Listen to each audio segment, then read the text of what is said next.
జీవితమే నా సందేశం, ఆ మాట అనగలిగే స్థాయి ఎందరికి ఉంటుంది? ఈరోజు నేను కలిసి కాఫీ తాగబోతున్న వ్యక్తికి ఆ స్థాయి ఉన్నారు. నా గర్వం అదే సార్. ఇంత సింప్లిసిటీ ఎలా సాధ్యపడుతుంది సార్? బహుశా నా రక్త కణాల్లో ఉందేమో అది.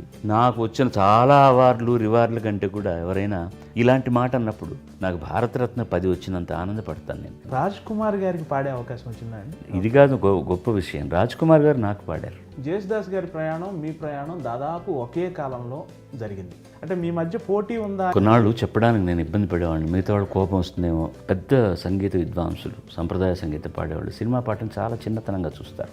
అది సరికాదు. సినిమా పరిశ్రమలో ఎవరికి ఫేవర్ చేయరు. ఇళయరాజా నన్ను పోషించడానికి నాకు అవకాశం ఇవ్వగల. మీరు అనుకుంటున్న ఈ హీరోలందరూ ఇప్పుడు నా చేత ఎందుకు పాటించుకోవట్లేదు? ఇది నేను కంప్లైంట్గా చెప్పట్లేదు, నేను కెమెరా వంక చూసి చెప్తాను. మీ తాలూకు జీవితం తాలూకు గాఢతే మిమ్మల్ని కళాకారులుగా ఈ స్థాయికి తీసుకెళ్ళింది కదా. బాలసుబ్రహ్మణ్యం పాడిన పాట ఎంజీఆర్కి నచ్చలేదు, అందుకని ఆ పాటను తీసేశారు అని కొంచెం దీన్ని సీరియస్గా తీసుకొని, ఎంత గొప్ప జన్మనిచ్చావు దేవుడా, దేవుని కోరుకుంటాను నాకు మళ్ళీ బాలసుబ్రహ్మణ్యంగానే జన్మేమని.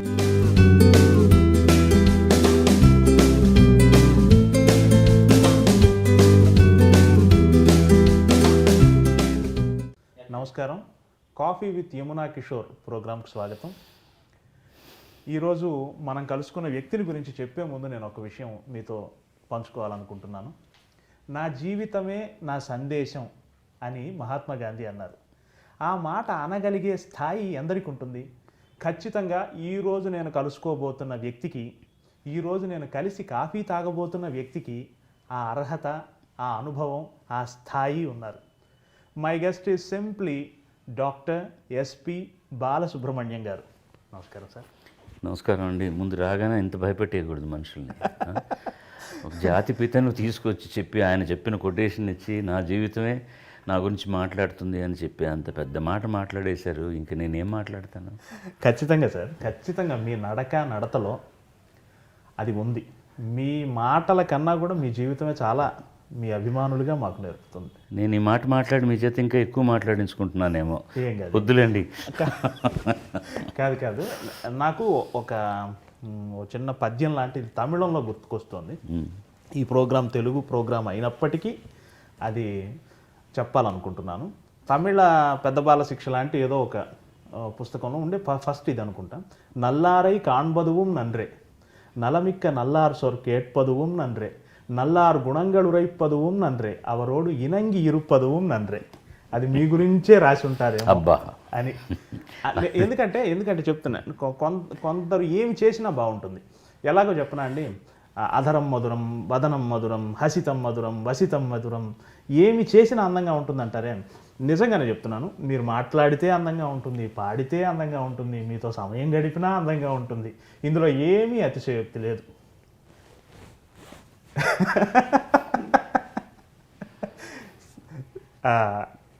ఇది కూడా మీ స్పందనగానే భావిస్తాను. సో మనం యాజ్ యూజువల్ కాఫీ తాగుతూ కొన్ని ప్రశ్నల్లోకి వెళ్ళిపోదాం. కొన్ని ప్రశ్నలు ఏమన్నా అపరిపక్వంగా ఉన్నా నన్ను దయచేసి మన్నించండి. నాకు తోచినవి, నాలాంటి అభిమానుల మనస్సులో ఉన్నవి వాళ్ళందరి తరపున నేను మిమ్మల్ని అడుగుతున్నాను. ముఖ్యంగా అండి, మీ నుంచి అందరం మేము ఎక్కువ మా అభిమానులు మాట్లాడుకునేది, ఇంత సింప్లిసిటీ ఎలా సాధ్యపడుతుంది సార్? ఇప్పుడు ప్రతి కళాకారునికి జీవితంలో కొంత సాధించగానే ఎక్కడో ఒక చోట కొంచెం అభిజాత్యమో అంతకు మించిన ఒక భావన ఏర్పడుతుంది.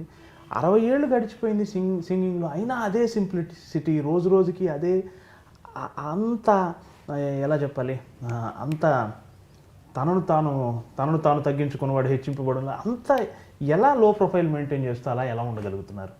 ఇప్పుడు ఎక్కువగా కనపడే వాటిని గురించి ఏమైనా ఆలోచించి కాస్త తక్కువగా ఉన్నది చూసి ఇది ఎలా సాధ్యం అనుకోవడం అన్నమాట ఇది. ఎందుకంటే చాలామంది నాలా ఉండేవాళ్ళు ఉన్నారు. మీరు అన్నట్టు నేను ఉన్నాను అనుకుందాం, నాలా ఉండేవాళ్ళు చాలామంది ఉన్నారు. కానీ నాలా లేనివాళ్ళు చాలామంది ఉంటారు. ఈ సంఖ్యాపరంగా ఇది లెక్క తీస్తే కానీ ఎవరు ఎంతమంది ఇందులో ఉన్నారు, ఎంతమంది అందులో ఉన్నారని తెలియదు. కానీ అది ఎక్కువ కనపడుతుంది. కారణం ఏంటంటే, మీరు ఒక వార్త తీసుకోండి, లేదా ఒక ఎలక్ట్రానిక్ మాధ్యమంలో ఒకరి గురించి చెప్పేది ఏదైనా తీసుకోండి, అట అని ముందర అన్న తర్వాత అది అవును అయిపోతుంది కొన్నాళ్ళకి, అది గనక చెడ్డ వార్త అయితే. ఒకరిని గురించి నీకు తెలుసా నిన్న రాత్రి ఆయన ఎవరినో మర్డర్ చేయబోయాడట, తప్పించుకున్నాడు అట అన్నారు కదా. ఇది ఇతను వెళ్ళి పక్కన వాళ్ళకి, నీకు తెలుసా నాకు ఖచ్చితంగా తెలిసింది, నిన్న రాత్రి ఆయన మర్డర్ చేయబోయాడు, తప్పించుకున్నాడు. ఇది అలా అలా పోయి సెన్సేషనలైజేషన్ ఉండేది మాత్రం బాగా మనుషుల హృదయాల్లోకి పోతుంది అనమాట. మామూలుగా ఉన్న దాని గురించి ఎవరు ఏముంది అందులో చెప్పడానికి ఎక్కువ అని మాధ్యమాలు కూడా ఎక్కువ చెప్పవు. ఇదే కాకుండా కొన్ని లక్షల జీవరాశులను సృష్టించిన భగవంతుడు ప్రతిదానికి బుర్ర ఉందండి. అది కూడా చీమ కూడా ఆలోచించే పని చేస్తుంది. అవి చేసే పనులు మనం చేయలేం. అది మోసే బరువు దాని శరీరానికంటే కొన్ని వందల రెట్లు ఎక్కువ ఉన్నా కూడా మోస్తుంది. తర్వాత ఇబ్బందికర కాలంలో ఉంచుకోవడం కోసమని ధాన్యాన్ని దాచిపెడుతుంది. కలిసికట్టుగా పనిచేస్తాయి అన్నీ కూడాను. ఇలాంటివన్నీ ఆలోచించడానికి ఒక చిన్న బుజ్జి మెదడు దానికి ఇచ్చాడు. కానీ వీటన్నిటికంటే మనిషికి యుక్తాయుక్త విచక్షణ, ఒక మంచి చెడు గురించి ఆలోచించడానికి, మనం చేసే ఒక పని వల్ల వీళ్ళకి ఇబ్బంది కలుగుతుందా మంచి కలుగుతుందా అని ఆలోచించడానికి ఒక మంచి మేధను ఇచ్చి దేవుడు, నువ్వు వీటన్నిటికంటే విరుద్ధంగా ఉన్నావు కాబట్టి నువ్వు నీలా ఉండాలి, మనిషిగా ఉండాలి అని. వృత్తులు ప్రవృత్తులు చాలా ఉంటాయి. ఒక్కొక్కళ్ళు ఒక్కొక్క పని చేస్తుంటారు. దాంట్లో గొప్ప సాధనలు సాధించిన వాళ్ళు ఉంటారు, సామాన్యులుగా ఉండిపోయిన వాళ్ళు ఉంటారు. కానీ అందరూ మనుషులే. ముఖ్యంగా ఇలాంటి మాధ్యమంలోకి వచ్చాక, సినిమాలోకి వచ్చేసిన తర్వాత, సినిమాకు సంబంధించిన ప్రతి వాళ్ళు కూడా అంతా పైనుంచి దేవలోకం నుంచి ఊడిపడ్డారని అనుకునేటటువంటి తెగ జాస్తి. ఎందుకంటే మామూలు మనిషి చేయలేనిది అవతల వాడు సినిమాలో చేస్తుంటే ఇది సాధ్యం కానిదైనా సరే మనం అలా ఉండలేం కదా. అందుకని ఆవ్ స్టక్ అంటారు చూడండి, అలా ఈ హీరోలని వాళ్ళని హీరోయిన్స్ని ఇలా చూడడం అలవాటు అవుతుంది. సో నాలాగా మామూలుగా ఉండేవాళ్ళు చాలామంది ఉన్నా కూడాను మిగతా వాళ్ళు కాస్త ఇలా చూసేసరికి ఆయన చూడరా ఎంత సింపుల్గా ఉన్నారు అంటారే తప్పించి దీనికి పోలిక సాపత్యం అంతే, వేరే ఏం లేదు. మనిషి మనిషిలా ఉండాలి. తను చేసే పని, తనకు వచ్చే కీర్తి అది తానంతటా అదే వస్తుంది. రాలేదనుకోండి దానివల్ల ఏం ఇబ్బంది లేదు. అందుకని తర్వాత నేను అనుకున్న ఒక పాలసీ ఏంటంటే, ముఖ్యంగా నేను ఆలోచించేది, మీరు నన్ను అడిగారు ఈ ప్రశ్న కాబట్టి, ఇది ఏనాడు కలలు కన్నటువంటి వృత్తి కాదు.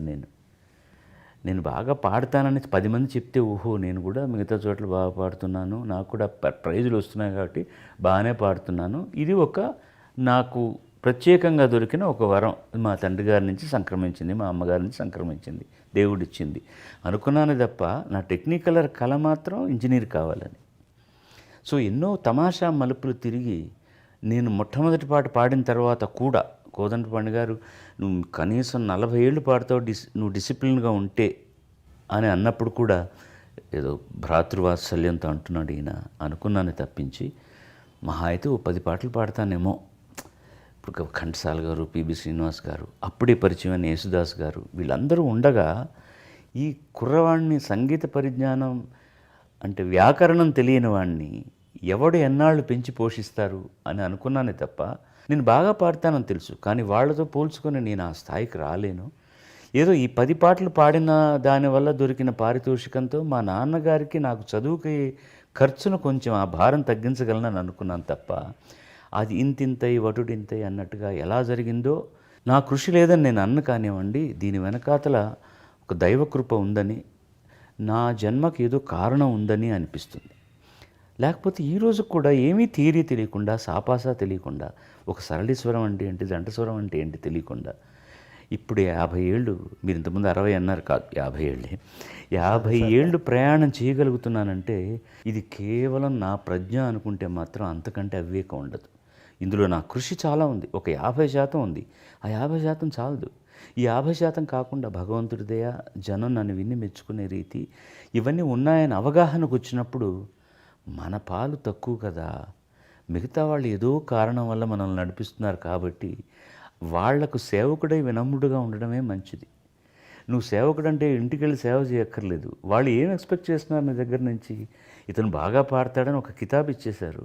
ఆ బాగా పాడడం వరకే పాడడం మంచిది, పాడలేనప్పుడు పాడకూడదు, వదిలేయడం మంచిది. ఇలాంటి సిద్ధాంతాలతో నేను వెళ్తున్నాను. వీలైతే మన వల్ల ఒకటికి మంచి జరగాలి, లేకపోతే అసలు ఎవరి జోలికి వెళ్లకుండా ఉండడం, హాని చేయకుండా ఉండడం మంచిది. అండ్ ఇది లో ప్రొఫైల్ మనం కావాలని మెయింటైన్ చేసేది కాదండి. బహుశా నా రక్త కణాల్లో ఉందేమో అది. ఇలా ఉండడం చాలా న్యాయం అనిపిస్తుంది మనిషి అన్నవాడు. అందుకోసం అని చెప్పి ఇలా ఉన్నాను తప్ప ఇది ఇందులో ఏదో నేను ఒక్కడనే ప్రత్యేకతను కాదు. అమితాబ్ బచ్చన్ లేరండి, ఆయన సాధించిన దాంతో పోలిస్తే నేను సాధించిందంతా. లతా మంగేష్కర్ గారు లేరా? ఆవిడ బట్టలు ధరించి చెప్తూ కూడా సింపుల్ దుస్తులు ధరిస్తారు, చాలా సింపుల్గా మాట్లాడతారు, ఎవరిని నొప్పించరు. ఇప్పుడు మన జానకమ్మ గారు కానీ, సుశీల్ గారు కానీ, యేసుదాస్ గారు కానీ వాళ్ళు మాట్లాడుతున్నప్పుడు చాలా హాయిగా ఉంటుంది. వీళ్ళందరికంటే ఏం గొప్పని నేను దీనివల్ల మీరు అన్నట్టుగా ఇది ఎలా సాధ్యం అని అంటే, ఇది ఏదన్నా సాధించగలిగినటువంటి ఒక వస్తువు అయితే అది సుసాధ్యం దుస్సాధ్యం అనుకోవచ్చు. ఇది మన చేతుల్లో ఉన్న పని మనం చేస్తున్నప్పుడు ఇది దుస్సాధ్యం అనుకోవాల్సిన అవసరం లేదు. నాకు వచ్చిన చాలా అవార్డులు రివార్డుల కంటే కూడా ఎవరైనా ఇలాంటి మాట అన్నప్పుడు నాకు భారతరత్న 10 వచ్చినంత ఆనందపడతాను నేను. అంటే ఇప్పుడు ఇప్పుడు బోనస్ 60 దాటిన తర్వాత బోనస్లో బతుకుతున్నవాడు ప్రతివాడు కూడా. బోనస్లో బతుకుతున్న నాకు ఇంతకంటే కీర్తి ఇంకేం అక్కర్లేదు. దీనికంటే బాలసుబ్రహ్మణ్యం మంచి మనిషి అనిపిస్తే సార్. దానికని ప్రత్యేకంగా నేను పనిచేసేది ఏం లేదు. మీరు అడిగిన ఒక చిన్న ప్రశ్నకి ఇంత వ్యవహారం చెప్పాల్సి వచ్చిందండి. మీ సీనియర్ల ప్రస్తావన మీరు మీ మాటల్లో ఇప్పుడు ధ్వనించింది. లతా మంగేష్కర్ గారు, జేసుదాస్ గారు. పర్టికులర్గా నేను అడగాలనుకుంటుంది, జేసుదాస్ గారి ప్రయాణం మీ ప్రయాణం దాదాపు ఒకే కాలంలో జరిగింది. కొద్దిగా వారు మీకంటే 4 సంవత్సరాలు 5 సంవత్సరాలు సీనియర్ ఆయన. మీరు వారికి గురుస్థాయిని ఇస్తారు ఏ రోజైనా. నేను అడిగేది ఏంటంటే, మీ ప్రయాణంలో మీరు వారిని అంతగా వారిని దాదాపు నెత్తిన పెట్టుకునేంత గౌరవం మీకు ఉంది. మీ ఇద్దరి ప్రయాణంలో అది ఎలా, దాన్ని కొంచెం వర్ణిస్తారండి? ఒకే కాలంలో ఒకే సినిమాలో వారి పాటలు ఉండేవి, మీరు మీ పాటలు ఉండేవి. అంటే మీ మధ్య పోటీ ఉందా అని అపరిపక్వంగా నేను అడగను, కానీ ఇది అడగను అంటూ అడిగేశారు కదా. అంటే ఆ అందమైన ప్రయాణం గురించి చెప్పండి సార్. ఇప్పుడు మేమిద్దరం ఒకే సినిమా పరిశ్రమలో ఉన్నా కూడా చాలా దగ్గరగా ఉన్న నాళ్ళు చాలా లేటర్గానే వచ్చింది. ఓకే. ఎందుకంటే మేము అప్పుడు కలిసి పాడిన పాటలు తర్వాత కంటే మొదట్లో రోజుల్లో 2, 3 ఉండేవి అంతే. ఆయన చూసి నేను భయపడేవాడిని. ఓకే. మేధావి, పెద్దవారు, ఆల్రెడీ ఆయన ఒక దేవుడిలాగా ముఖ్యంగా మలయాళం రాష్ట్రాల్లో కీర్తింపబడుతున్న వ్యక్తి. అర్భకుణ్ణి నేను, ఆయనతో కలిసి పాడుతున్నాను, ఎలా పాడగలను ఏంటి అనే దృష్టి ఉండేది కాబట్టి నేనే దూరంగా ఉండేవాడిని. ఆయన కూడా కొంచెం రిజర్వ్డ్గా ఉంటారు మనిషి. అప్పుడు మీ పట్ల అదే వాత్సల్యం కదా వారు. అప్పుడు మనసులో ఏముందో అనేది బయట చెప్పుకునేంత అవకాశం ఇద్దరం బిజీగా ఉండేవాళ్ళం. పాట అయితే మరో చోటుకి వెళ్ళిపోవాలని దృష్టితో నేను దూరంగా మర్యాదగా ఉంటాం. ఆయన బాగున్నారా, ఎలా ఉన్నారు అని అంతవరకే ఉండేది. ఆ పాట పాడడం, వెళ్ళిపోవడం జరిగేది. ఒక 20 సంవత్సరాల నుంచి మాత్రం బాగా దగ్గరయ్యే అవకాశాలు వచ్చాయి. ఎందుకంటే ఇద్దరం కలిసి కార్యక్రమాలు ఎక్కువ చేయడం మొదలెట్టాం. మేమిద్దరం ఒక వేదిక మీద పాడాలని కోరుకునే వాళ్లకు ఇద్దరికి ఏం అభ్యంతరం లేదు కాబట్టి మొదలెట్టేసాం. దీనికి కారణం ఏంటంటే ఇద్దరు చాలా లబ్ధ ప్రతిష్ఠులు ఒక వేది మీదకి రావడానికి బాగా ఆలోచిస్తారు. ఎందుకంటే ఇద్దరు ఏదో విధంగా చాలా పాపులర్, అమ్మో ఆయనకి ఇంతమంది ఫ్యాన్స్ ఉంటారు అని నేను అనుకోవడం, లేకపోతే ఆయన వీడికి ఇంతమంది ఫ్యాన్స్ ఉంటారు కదా, మనం పాడుతున్నప్పుడు కొంతమందే చప్పట్లు కొట్టి వాడు పాడుతున్నప్పుడు ఎక్కువ కొడతారా, లేకపోతే నేను అనుకోవచ్చు ఆయనకి ఎక్కువ చప్పట్లు కొడతారేమో, మనకు తక్కువగా కొడతారేమో, ఇది ఇబ్బందికరంగా ఉంటుందేమో, లేదా నాకు ఎక్కువ చప్పట్లు కొడితే ఆయన ఏమన్నా ఇబ్బంది ఫీల్ అవుతాడని నేను అనుకోవడం, అలాగే ఆయన అనుకోవడం కూడా సంభవించేటటువంటి పరిస్థితులు ఉండొచ్చు. కానీ ఇద్దరం మాకు ఏం తెలుసో అన్నది బాగా తెలిసిన వాళ్ళం కాబట్టి ఎవరికి అసలు ఆ కాంప్లెక్స్ లేదు. ఆ కాంప్లెక్స్ ఉన్నప్పుడే ఇద్దరు సమాంతరంగా ప్రయాణం చేస్తున్నటువంటి కళాకారులు ఒకచోట చేయడానికి ఇబ్బంది అవుతుంది. ఈగోస్ అంటాం దాన్ని. అవి ఏమీ లేవు మా దగ్గర, ముఖ్యంగా నా దగ్గర అసలు లేదు. ఆయనలో 100వ వంతు కూడా ఆయనకున్న గ్రామర్ నాకు తెలియదని తెలుసు. నేను బాగా పాడతాను, అప్పుడు ఆయనకంటే నేను తక్కువ చేసుకుని చెప్పడం కాదు. ఇప్పుడు ఇద్దరం ఇప్పుడు ఆయన గాత్రం ఆయనది, నా గాత్రం ఆయనది, నా పరిపక్వత నాది, ఆయన పరిపక్వత ఆయనది. ఆయనకున్న ఎక్స్ట్రా క్వాలిఫికేషన్ ఏంటంటే ఆయనకు సంప్రదాయ సంగీతం మీద మంచి పట్టు ఉంది. వేదిక మీద ఆ కచేరీలు కూడా అద్భుతంగా చేయగలరు. నేను చేయలేను, నాకు తెలుసు, గొడవే లేదు నాకు. నేను సినిమా పాటలు ఆయన పాడినంత బాగా పాడడానికి నేను ప్రయత్నిస్తాను, నాలాగా పాడడానికి ఆయన ప్రయత్నిస్తాడు. అక్కడ నేను పాడుతున్నప్పుడల్లా ఆయనలాగా పాడాలని నేను ఆలోచించను, నేను ఆయన పాడుతున్నప్పుడు వాళ్ళలా పాడాలని ఆలోచించాం. పాట బాగా పాడాలని ఆలోచిస్తాం. మాకు వచ్చే పాటలు మాకు ఇచ్చేవాళ్ళు కూడా ఈ పాట అది యేసుదాస్ గారు పాడితే బాగుంటుంది, ఇది బాలు పాడితే బాగుంటుంది అని రావడం వల్ల ఆనందంగా పంచుకున్నాం, ఆనందంగా పాడేసాం. తర్వాత ఒక సంఘటన ముఖ్యంగా జరిగింది ఏంటంటే, మేము ప్యారిస్లో ఒక కచేరీ చేస్తున్నాం. ఎప్పుడు మా వదిన గారు ఆయన శ్రీమతి ఆయనతో ట్రావెల్ చేసేవారు. ఆ ఒక్క కార్యక్రమానికి రాలేదు. నేను నా భార్య వెళ్ళాం. ఒకే హోటల్లో పక్క రూములు. ముఖ్యంగా నేను వెజిటేరియన్ కావడం వల్ల, శాకాహారిని కావడం వల్ల బయట ఊర్లోకి వెళ్ళినప్పుడు భోజనం ఇబ్బంది అవుతుందని ఓ చిన్న కుక్కరు, మా ఇళ్ళల్లో ఉన్న పచ్చళ్ళు పుళ్ళు అవి ఇవిను, బియ్యం ఎక్కడన్నా దొరుకుతుంది, కూరగాయలు ఎక్కడన్నా దొరుకుతాయి. పొద్దున ఎక్కడో మార్కెట్లో కొనుక్కోవడం, హోటల్లో ఆ కుక్కర్ పెట్టుకొని చేసుకొని పెరుగు దొరుకుతుంది, హోటల్ మీద డిపెండ్ కాకుండా తినడం. Very good. ఆయన నాన్ వెజిటేరియన్ తింటారు ఆయన. సో ఆయన 8 గంటల కార్యక్రమం, 7ంటికి హోటల్ నుంచి వెళ్తూ ఆ కార్యనిర్వాహకులకు ఆయనకి ఏం కావాలో చెప్పి నా రూమ్లో ఉంచండి, ఆ టైంకి హోటల్లో దొరుకుతుందో లేదో అని చెప్పవలసినని చెప్పారు. మాకు ఆ ఇబ్బంది లేదు కాబట్టి మాకేం అక్కర్లేదే, చేసుకుందాం అన్నాం. 11:30కు కార్యక్రమం అయిన తర్వాత వచ్చాం. మంచి చలికాలం. ఆయన గుడ్ నైట్ అబ్బాయి అన్నారు, రూమ్లోకి వెళ్ళిపోయారు. నేను గుడ్ నైట్ అన్నగారని మా రూమ్లోకి వచ్చాం. వచ్చి కూర్చుని అప్పుడు ఒక హాఫ్ అన్ అవర్లో వంట అయిపోయింది. ఆ పక్క రూమ్ తలుపు ఎవరు తట్టినట్లేదే అని నాకు, ఎందుకంటే ఈజీగా వినపడుతుంది. ఆయనకి ఎవరన్నా భోజనం తెచ్చిచ్చేవాళ్ళు ఉన్నారా లేదా, ఎవరు రాలేదని అర్థమైపోయింది. ఆయనకు ఫోన్ చేసి డిస్టర్బ్ చేయడం ఎందుకని, నేను ఆ కార్యక్రమం నిర్వాహకుడి నంబర్ నా దగ్గర ఉంది కాబట్టి ఆయన్ను అడిగితే, మేము చెప్పామండి ఎవరికోను అని నీళ్లు నవ్వులుతున్నాడు. నాకు అర్థమైపోయింది, మర్చిపోయారు వీళ్ళు, అక్కడ భోజనం పెట్టలేదు అని. నేను మా ఆవిడ కలిపి ఒక 4 ముద్దలు ఈ పొడివి అవి కలిపి ఒక ప్లేట్లో నేను రూమ్ సర్వీస్ అని తలుపు తట్టాను. ఆయన ఆల్రెడీ నిద్రపోతున్నారు. తలుపు తీశాడు. ఎన్నప్పా ఎందుకు ఈ టైంలో వచ్చి తలుపు తడుతున్నావు, రూమ్ సర్వీస్ అంటున్నావు ఏంటి అన్నాడు. లేదు అన్నగారు, మీ తలుపు ఎవరు తట్టినట్లేదు, మీకు భోజనం వచ్చిందో లేదో, మర్చిపోయినట్టున్నారు, ఏం చేస్తాం, మంచినీళ్ళ దగ్గర పడుకున్నాను అన్నాడు. మీకు నచ్చుతుందో లేదో ఏదో ఇక్కడ చేసుకున్నాం అంటే, ఆయన అది తింటూ కళ్ళ నిండా జలజల కళ్ళనీళ్ళు కారాయి.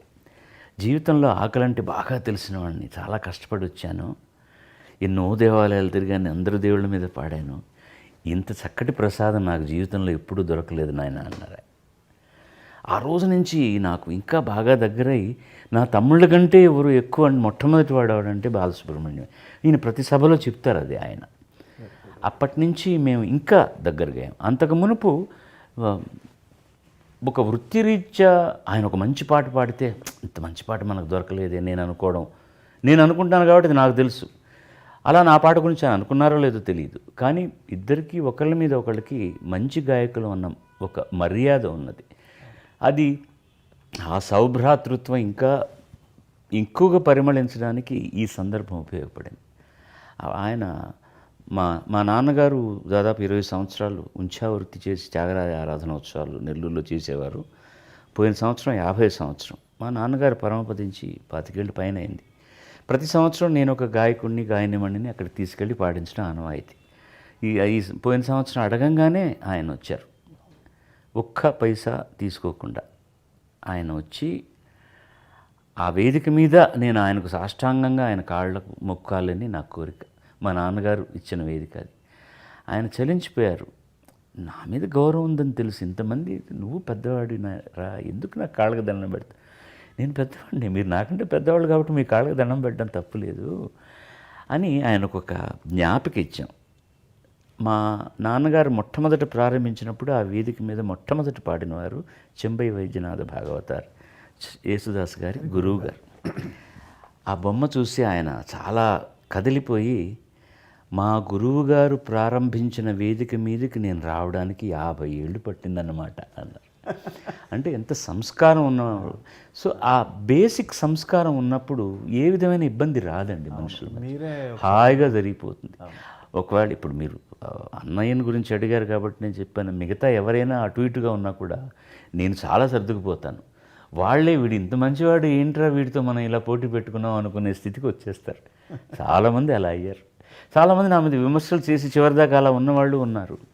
నేను దాన్ని పట్టించుకోను. ముందు నాకు తెలియాలి నేను చేస్తుంది కరెక్టా కాదా అని. నేను సరిగ్గా ఉన్నాను అనుకున్నప్పుడు మిగతా వాళ్ళు ఏమనుకుంటే నాకేంటి. నన్ను పొగడొద్దని అనేవాడిని, తెగనాడే వాళ్ళ గురించి కూడా నేను పట్టించుకోను. ఈ బయటి ఊళ్ళకి లేదా బయట దేశాలకు వెళ్ళినప్పుడు మీకు ఇటువంటి ఇబ్బందులు ఎదురవుతూ ఉంటాయి కదండి నిర్వాహకుల నుంచి? చిన్న చితగా జరుగుతాయండి, వాళ్ళు మనుషులే, ఏదో మా జరుగుతుంది. వల్లే మీకు ఒక ఇబ్బంది జరిగింది. వీలుంటే ఈ ఇంటర్వ్యూ సందర్భంగా నేను క్షమాపణ కూడా చెప్పుకోవాలనుకుంటున్నాను. ఒకసారి మైసూర్లో మనం షూట్ చేస్తున్నప్పుడు ఆ రోజు భోజనం రాలేదు. మనం ఎక్కడ రామనగర జిల్లాలో మేల్కోటలో షూట్ చేస్తున్నాం. బహుశా అదే మన మొట్టమొదటి రైట్ షూట్. అయితే ఆ రోజు భోజనం రాలేదు, ఏదో బండి ఆగిపోయింది మైసూర్లో. ఆగిపోతే నేను మీ దగ్గరకు వచ్చి చాలా భయంగా చెప్పాను, సార్ భోజనం కొంచెం లేట్ అవుతుందేమోనండి. ఏం పర్వాలేదండి, 2 అరటిపళ్ళు ఉన్నా చాలు అన్నారు మీరు. అది నిజంగా అది మీ సంస్కారానికి సంస్కారం కాదండి. ఇప్పుడు సమస్య వచ్చినప్పుడు ఆ సమస్య కావాలనే వచ్చిందా లేకపోతే అనుకోకుండా జరిగిందా అన్నప్పుడు దాన్ని అనుసరించి మనం పోవాలి. కానీ ఏం సాధిస్తాను అప్పుడు మీ మీద కోప్పడి నేను అంటే భోజనం ముందు తెప్పించాలని తెలీదా, అది జాగ్రత్తగా చూసుకోవాల్సిన డిపార్ట్మెంట్ లేదా, లేనిపోని గొడవ రప్చర్ అయ్యి ఆ తర్వాత వర్క్ సక్రమంగా జరగదండి. మీ మీద నా కోపమే పనిచేస్తూ ఉంటుంది, మీరు నన్ను నిర్లక్ష్యం చేశారన్న భావనే నాలో ఉంటుంది. అందంగా జరగాల్సిన ఒక క్రియేటివ్ ఆర్ట్ చండాలం అయిపోతుంది. ఆ రోజు మేల్కోట దేవాలయ ప్రసాదం మనందరికీ భోజనంగా వచ్చింది, కాసింత పులిహోర, కొద్దిగా పాయసం. అంతకంటే మీరు ఏం భోజనం అరేంజ్ చేసినా నాకు తృప్తిగా ఉండేదా చెప్పండి. అందుకనే జీవితమే అడ్జస్ట్మెంట్ అండి. ఒకరినొకరు అనుసరించకపోతే భార్యాభర్తల మధ్య కానీ, అన్నదమ్ముల మధ్య కానీ, తల్లిదండ్రుల మధ్య కానీ ఏమీ జరగదు. జీవితం అంతా కూడా మనకు చక్కగా సిమెంట్ రోడ్ వేసేసి బిఎండబ్ల్యూనో మెర్సిడీస్లోనో వెళ్ళాలంటే కుదరదు. అడపదడప ఆ బండి కూడా ఆగిపోతుంటుంది, మనమే నెట్టాల్సి వస్తుంది, మనమే ఇంకోటికి సహాయం చేయాల్సి వస్తుంది. అలా తీసుకుంటే ఏది ఇబ్బంది లేదండి, హాయిగా జరిగిపోతుంది. అవును, ఇటువంటి మంచి అభిప్రాయాలు మీ నుంచి వస్తాయి అని నాకు తెలిసే నేను ముందు నా జీవితమే నా సందేశం అనగలిగే అర్హత ఉన్న వ్యక్తిని కలుస్తున్నాం అన్నాను. ఓకే, ఇది 10 మంది కనుక ఇది నన్ను నమ్మి, అది ముఖ్యం. ఇప్పుడు కెమెరాలు ఉన్నప్పుడు రకరకాలుగా చాలామంది మాట్లాడతారు, అది ఏది హృదయాంతరాళాల్లోంచి వస్తుంది, ఏది ఇక్కడి నుంచి వస్తుంది, 10 మందిని మభ్యపెట్టడానికి ఏం చెప్తున్నారు అని విచక్షణ వివేచన ఉన్నవాళ్ళు చాలామంది జనం ఉన్నారు. సో అందులో కొద్దిమందికైనా నా మీద నమ్మకం కలిగి, అరే నిజం కదా, జీవితం చాలా చాలా చిన్నది జీవితం, దీన్ని అందంగా అనుభవించాలి కానీ దాన్ని ఎందుకు కరకుముళ్ళు దారిలో పడేసుకుంటాం మనం అనుకునే వాళ్ళు ఉంటే మీరన్న సందేశానికి నేను తల ఒగ్గుతాను సార్, ఒప్పుకుంటాను. సంతోషం. ఇంకొక మహానుభావుడిని గుర్తు చేయాలనుకుంటున్నాను, మంగళంపల్లి బాలమురళీకృష్ణ గారు. మహానుభావులని గుర్తు చేయాల్సిన అవసరం లేదు, సదా వాడు మనతోనే ఉంటారు. వాడు అంతే అంతే అంతే సవరించుకోవాలి నా మాటని. వారు ఒక సందర్భంలో బహుశా పాడుతా తీయగా మెగా ఫైనల్ 1999 మద్రాస్ నగరంలో వేదిక అనుకుంటా. కాదు, ఇది జరిగింది, మీరు చెప్పబోయేది ఏంటో నేను ఊహించి చెప్తున్నాను. ఇది హైదరాబాద్లో జరిగిందని నా అనుకుంటున్నాను. ఎక్కడైతే ఏంటి, మద్రాసులోనే జరిగింది, నాకు గుర్తుంది. రామోజీరావు గారు కూడా అటెండ్ అయ్యారు ఆ రోజు, ముందు వరుసలో వారు కూడా కూర్చున్నారు. రాజేశ్వరరావు గారిని వేదిక మీద తీసుకొచ్చి చివరి దశలో ఉన్న మహాదేవన్ గారిని ఆ రోజు జడ్జెస్ వచ్చి సుశీలమ్మ గారు, సౌందరరాజన్ గారు, ఎల్లారీశ్వరి గారు అనుకుంటా. ఆ సందర్భంలో వారు ఒక మాట అన్నారు, 10 సంవత్సరాలు కష్టపడితే బాలు నన్ను కలుసుకుంటాడు, ఏకవచనంతోనే అన్నారు. అదే మాటను అలాగే చెప్పడం వల్ల నేను ఏకవచనం వాడాను. 10 సంవత్సరాలు కష్టపడితే బాలు నన్ను కలుసుకుంటాడు, 10 సంవత్సరాలు నేను కష్టపడ్డా బాలును కలుసుకోలేను అన్నారు. అది సరైన మాట, అది కాదు ఆయన అన్నది. బాలు కాస్త కష్టపడితే నాలాగా పాడగలడు, నేను కష్టపడ్డా మా అబ్బాయిలాగా పాడలేను అన్నారు. ఇప్పుడు దీని గురించి మీరు ఏం అడుగుతున్నారు? అదే అంతటి వాత్సల్యం, అంతటి ప్రేమ దాంట్లోనే ఉంది జవాబు. నన్ను అబ్బాయి అని పిలుస్తున్నారంటే నేను ఆయనకి ఏమవుతాను? పుత్రుడిని అవుతాను. ఖచ్చితంగా పుత్రవాత్సల్యంలో వాడు ఇంత మంచి చేసినా ఇంతగా కనపడుతుంది. నేను దాన్ని గనక నిజమని నమ్మి అంటే కొంచెం ప్రాక్టీస్ చేస్తే బాలమురళి అంత పేరు వచ్చేస్తుంది నాకు. ఆయన అలా పాలేడు. ఇంతకంటే ఏం కావాలి మన కీర్తి అనుకుంటే అక్కడే రాయదగిలి బాళ్ళు పడిపోతాను. అది వాత్సల్యంతో వచ్చే ఒక ఉత్ప్రేక్ష. అంటే నా మీద ఆయనకు ఇదే నిజమైన ఆస్తి కదా.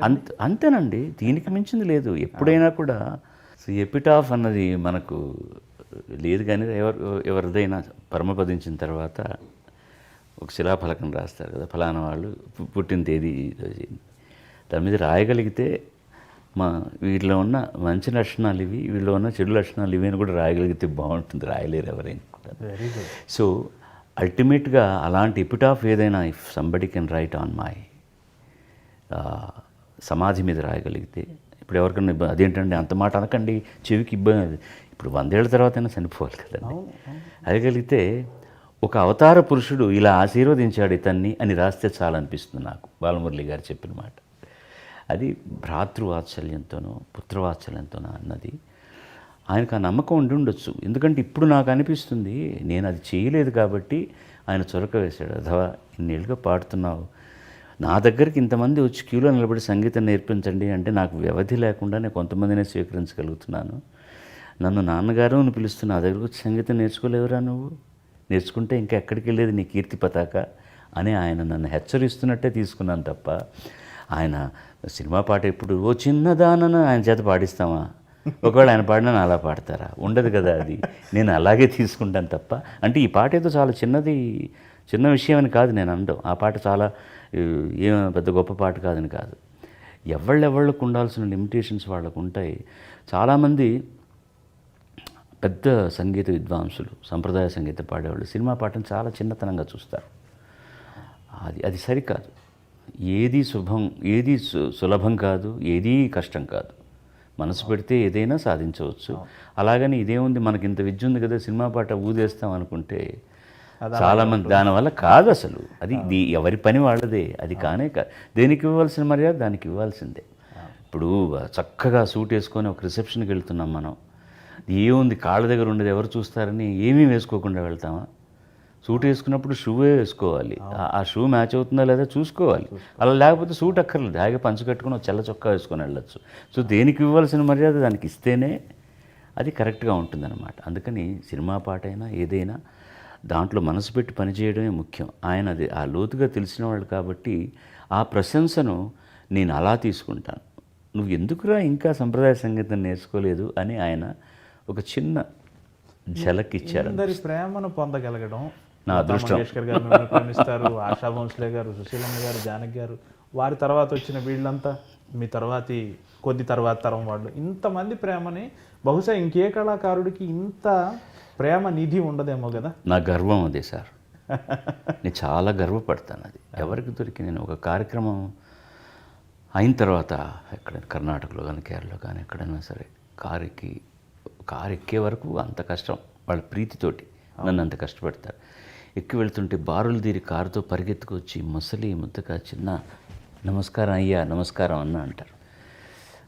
కళ్ళు ఇంకా ధారాపాతంగా దుఃఖం వస్తుంది. ఎంత గొప్ప జన్మనిచ్చావు దేవుడా కానీ ఎంత కష్టాన్ని ఇచ్చావు దేవుడా, వీళ్ళ రుణాన్ని ఎలాగే తీసుకోగలను. నేను వాళ్ళకంటూ వైయక్తికంగా ఏమి చేయలేదే. నా వృత్తి నేను చేస్తుంటే నేను చేస్తున్నదంతా వాళ్ళ కోసమే అనుకుని పడిగాపులు పడి, మొన్న అయితే శ్రీలంకలో మేము ఈ వరల్డ్ టూర్ చేస్తున్నాం ప్రతి నెల ఒక్కొక్క దేశానికి వెళ్తాం. అంతకు మునుపు 2 రోజులు బాగా ఎండ కాసింది. ఆ రోజు సాయంత్రం మా కార్యక్రమానికి ముందు ఒక అరగంట కేకే గారు వచ్చి కొన్ని హిందీ పాటలు పాడాలని, విపరీతమైన వర్షం.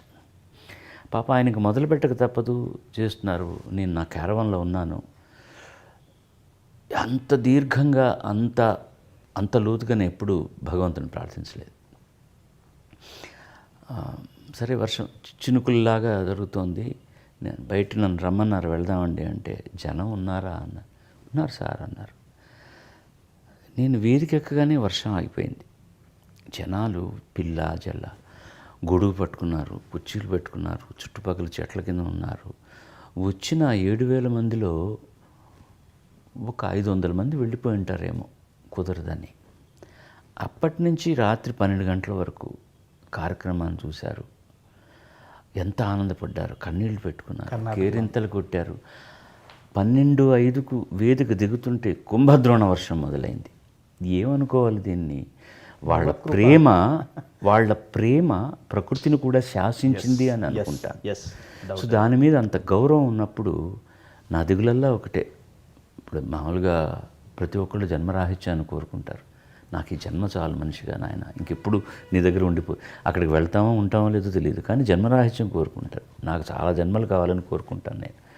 అది ముఖ్యంగా వీరశైవుల్లో ఎక్కువగా ఉంటుంది. అవును, వీరశైవుల్లో చాలా ఎక్కువ ఉంటుంది. ఆ లింగాన్ని చేతిలో పెట్టుకొని అభిషేకం చేస్తూ, ఇది చాలట్లేదు నాకు ఈ సంతోషం స్వామి, మళ్ళీ మళ్ళీ నాకు ఇవ్వు, ఇంకా నీ సేవలో నేను తరించాలి, జన్మలు ఇవ్వాలని.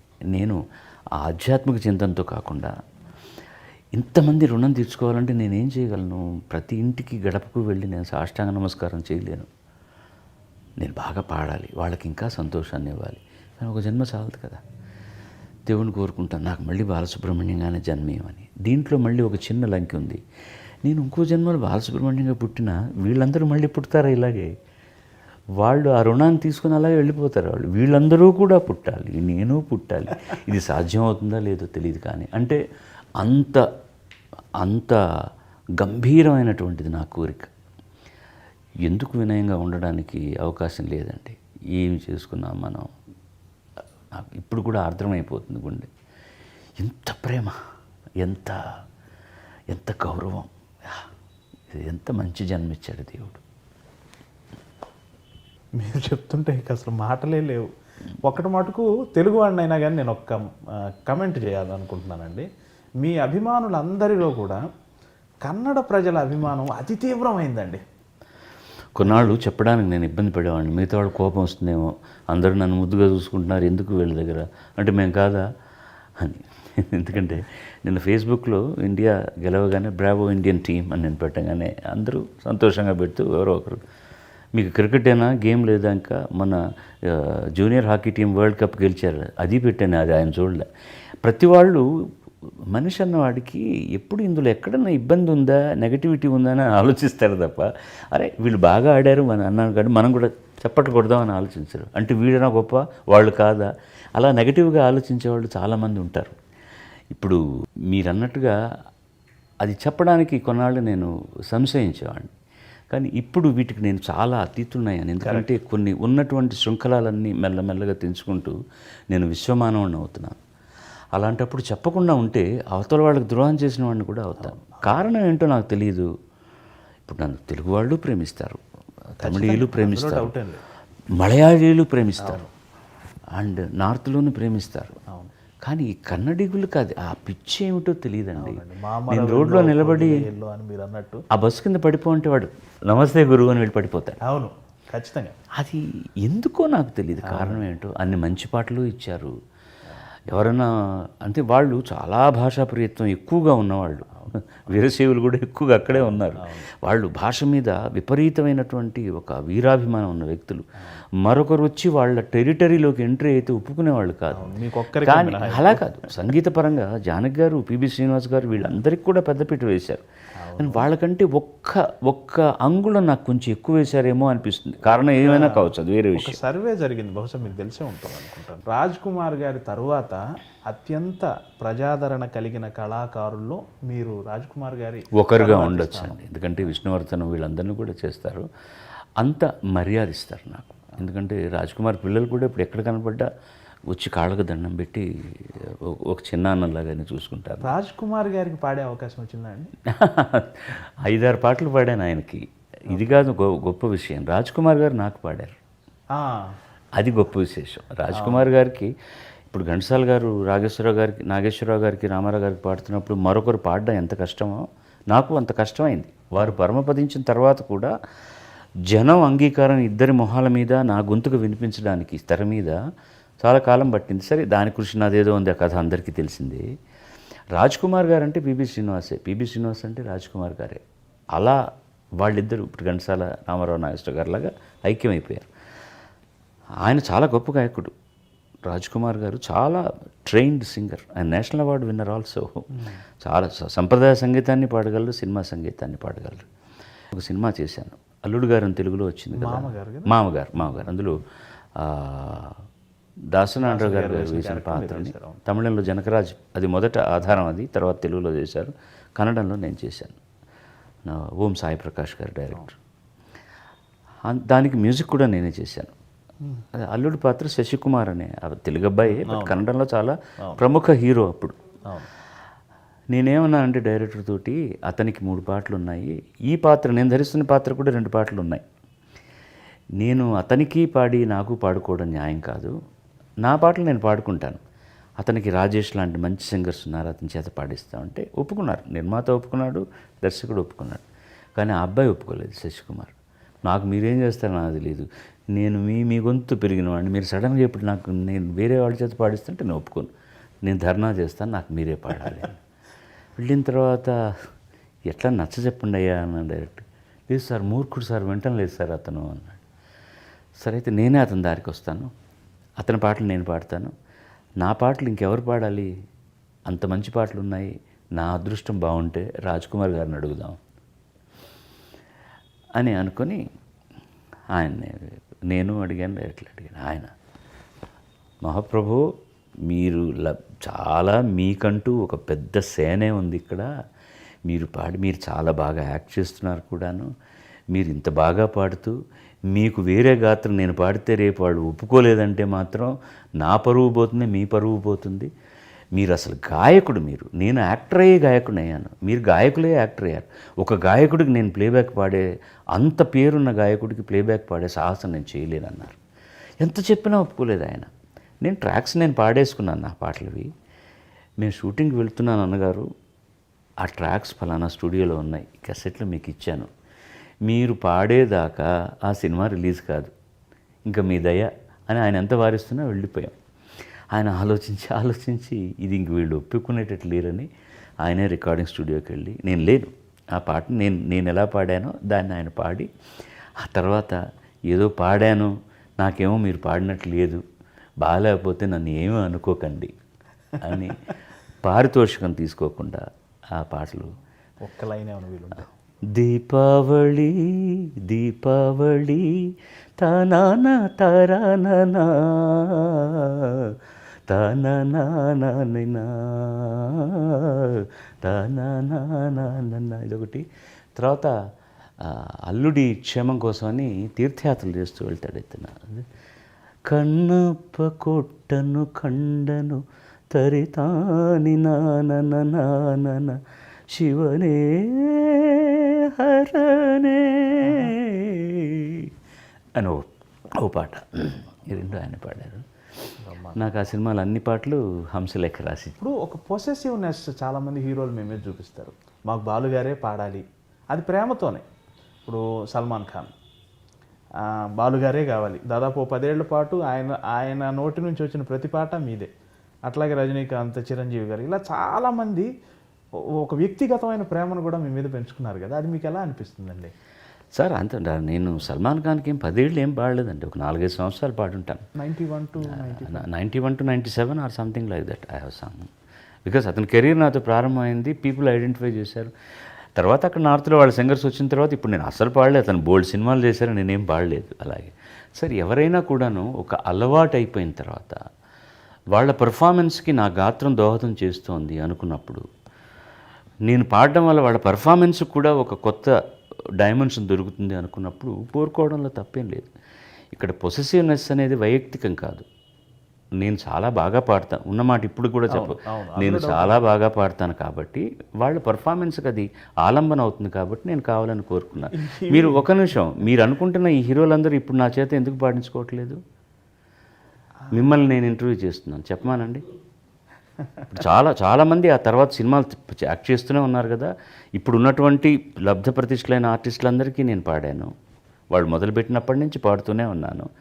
గత 7-8 ఏళ్ళుగా వాళ్ళు బాలుగారే కావద్దు అని ఎందుకు అనుకుంటున్నారు? కారణం ఒకటే ఉండాలి, నేను బాగా పాడలేని దశలోనన్నా ఉండాలని వాళ్ళు అనుకోవాలి. కాదు, నేను అలా లేను, ఎందుకంటే అలా ఉన్న దశ వస్తే నేను వెళ్ళిపోతాను. ఇది కాలచక్రంలో జరిగే మామూలు పరిణామం అంతే. కొత్త వాళ్ళు ఎవరైనా వచ్చినప్పుడు వాళ్ళ అవకాశం ఇవ్వడానికి పాత వాళ్ళని పక్కకు పెట్ట తప్పదు. ఇప్పుడు రజనీకాంత్, చిరంజీవి అన్నారు, వాళ్ళతో ఆగిపోయిందా ప్రపంచం? నాగేశ్వరరావు, రామారావు గారు తాగిందా? ఇంకోళ్ళు వచ్చారు, వస్తూనే ఉంటారు. అలాగే ఈ సాంకేతిక శాఖలో కూడా కొత్త వాళ్ళు రావాల్సి వస్తుంది. ఇక్కడే నేను కనుక్కున్నది ఒకటే సార్, సినిమా పరిశ్రమలో ఎవరు ఎవరికి ఫేవర్ చేయరు.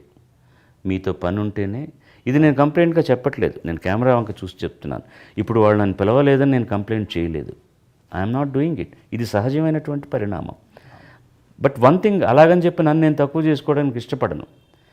నా చేత పాడించుకోకపోవడం అనేటటువంటిది వాళ్ళ నష్టం, వాళ్ళ నష్టం, దురదృష్టం అన్న నేను. మీరు ఎవరు పాడినా సరే నెక్స్ట్ అదే పాట నేను పాడితే ఎలా ఉంటుంది నాకు తెలుసు. అలాగని చెప్పి నేనే పాడాలి ఇంకెవరికి ఇవ్వకూడదని కాదు. కాలంతో పాటు కొత్త గొంతుకులు వస్తున్నాయి కాబట్టి, ఒక సంగీత దర్శకుడు వాళ్ళు కావాలని కోరుకుంటున్నారు కాబట్టి వాళ్ళతో వాళ్ళు ప్రయాణం చేయడం సహజం.